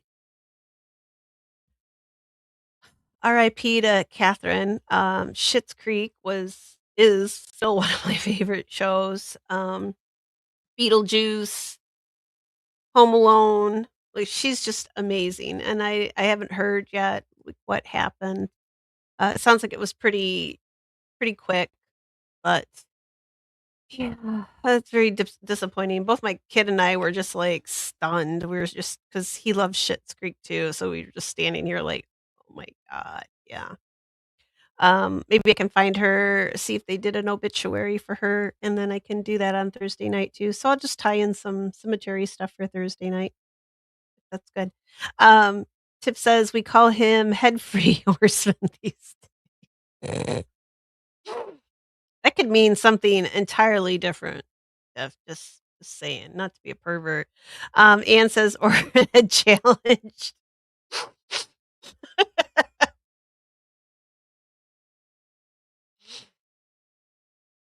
I really need to look at things before I post them up here. So, um, yeah, I really need to check up on you guys.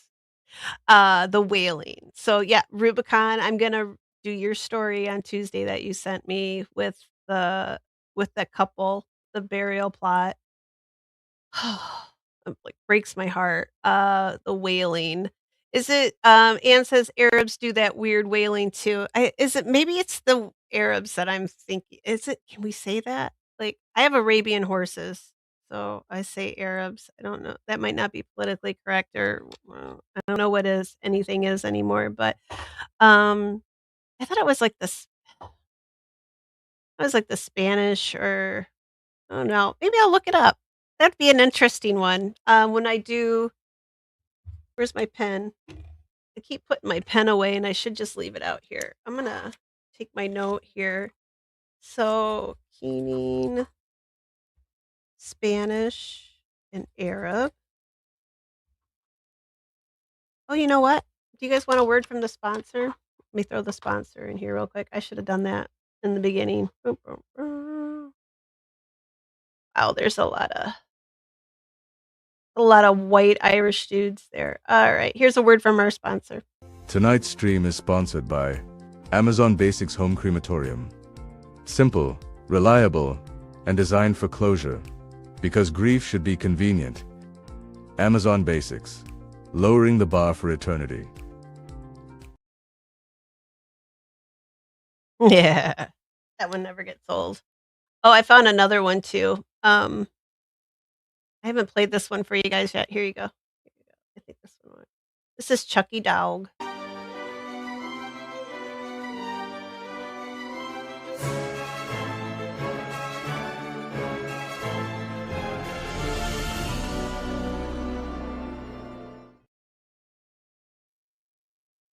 And now I think I have to include that have altered content because that is definitely AI. That is not real. But yeah.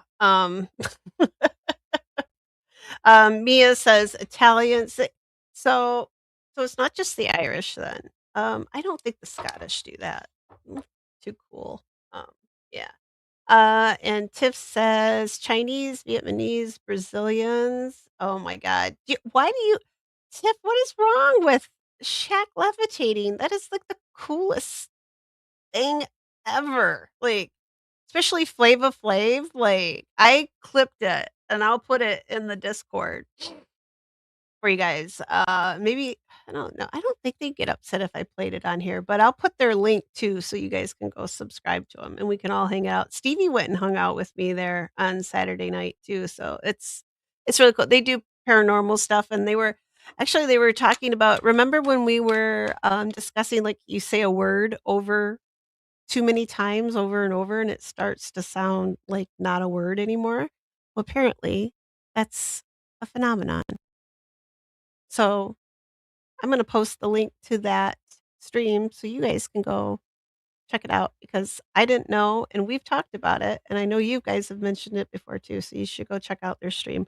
And it's the Window Bros. I'm pretty sure I've linked them up before, so I'll do it again so that you guys can go check it out and we can have a fun place to go hang on Saturday nights. And differently. All right. Tiff is getting on the list here to identify. Uh-oh. Ann and Tiff, you two, the Emperor's New Head.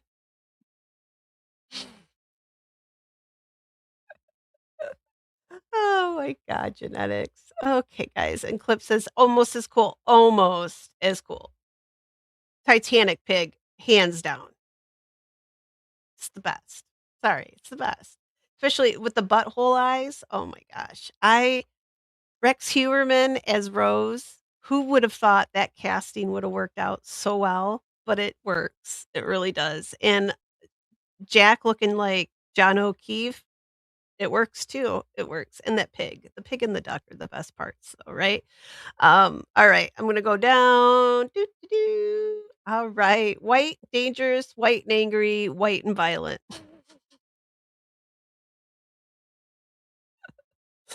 Oh my gosh, I love Stefan. Oh, he's the best. Titanic pig is real. Prove me wrong. It is.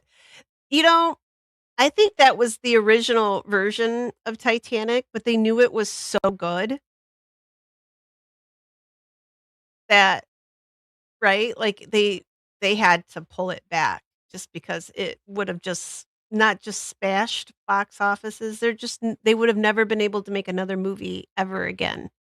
So they just had to do it the way they did it, like, which is really sad because I think if they would have just left it and TF just put the link in the chat for you guys. So go check out Window Bros and check out the last live stream they did on Saturday Night Live, and they do the Shaq levitating, and it's hilarious, especially when Flava Flav pops up.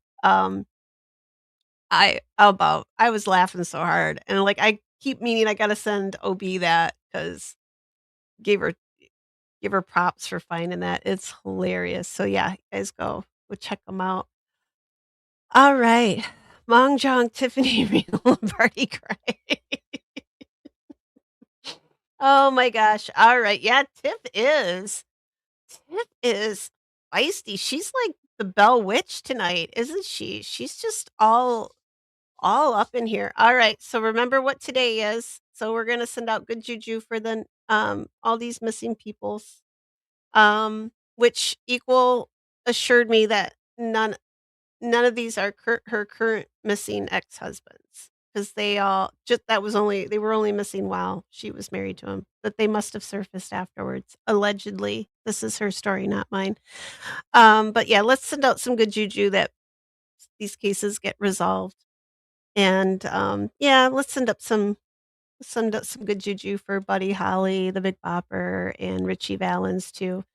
I'm gonna go play the song now and cry a little bit. Yeah, and, also for the Doulahan, watch out for him because I mean, the Banshee, she's this is horrifying. I do not ever wanna find walk up on a woman doing this in the stream. Oh, who's on a sugar? Oh, I love freaking blow pops. We do.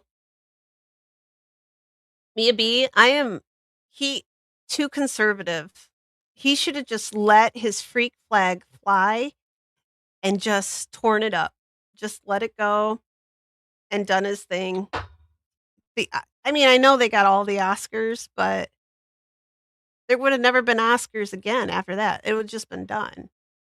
They would have just forget Hollywood, close the doors. The best movie ever was made.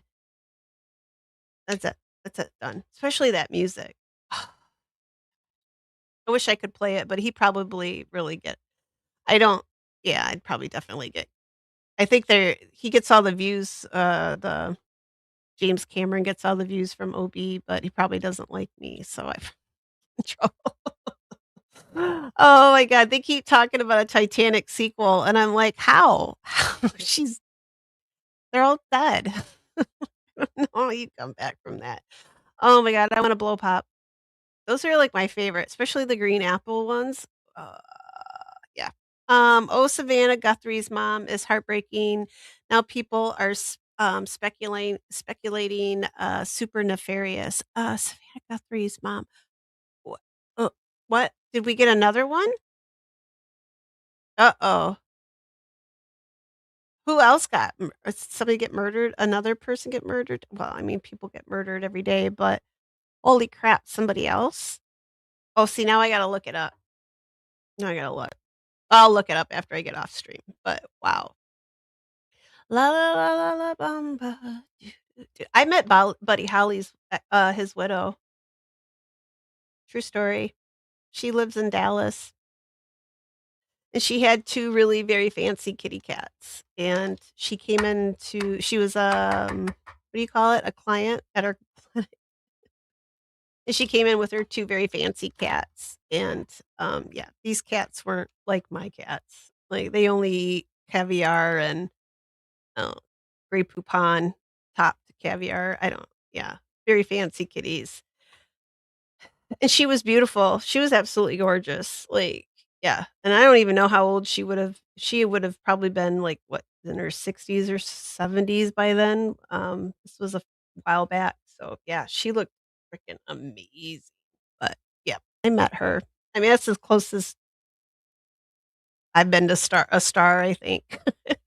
Speculating 4th century and not a very mobile person gone is totally norm uh-oh, so something bad happened, and then, uh, Jill Biden's ex-husband, he's allegedly murdered, his current wife, like, lots of bad crap going on today.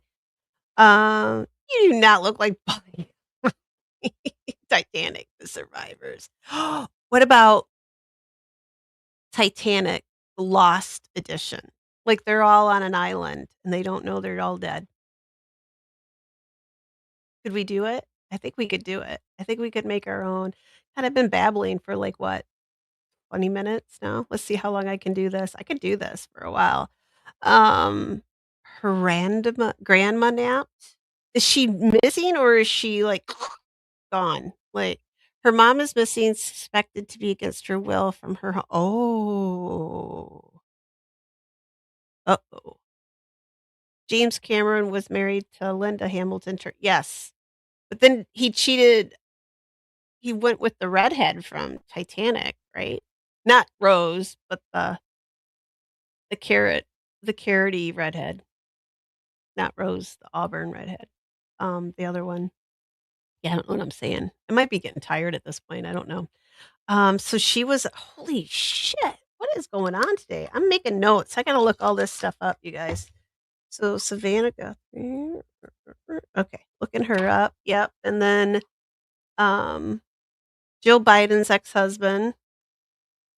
Um, let's just say multiple theories related to the financing. Do you think it had something not the financier?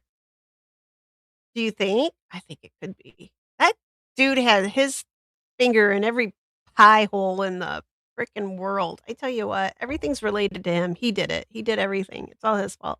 Mia said the same thing to my husband, that or another thing to blame on certain people. Oh my god, you know. I blame Obama. I blame him. It's always Obama's fault. All right, guys. I'm gonna wrap it up. I'm gonna sage you guys here real quick. Ah, yeah, the financier. I love that we can all yeah. All right, I'm gonna sage you guys because you people need to get sage tonight. Not me, because 'cause I'm good, but I'm gonna sage y'all. Hang on, here we go.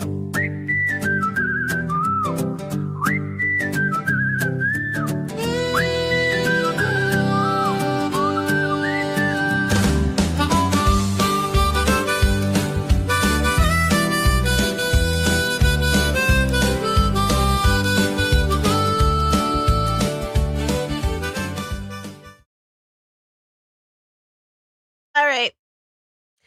Obama made me do that's what I say all the time.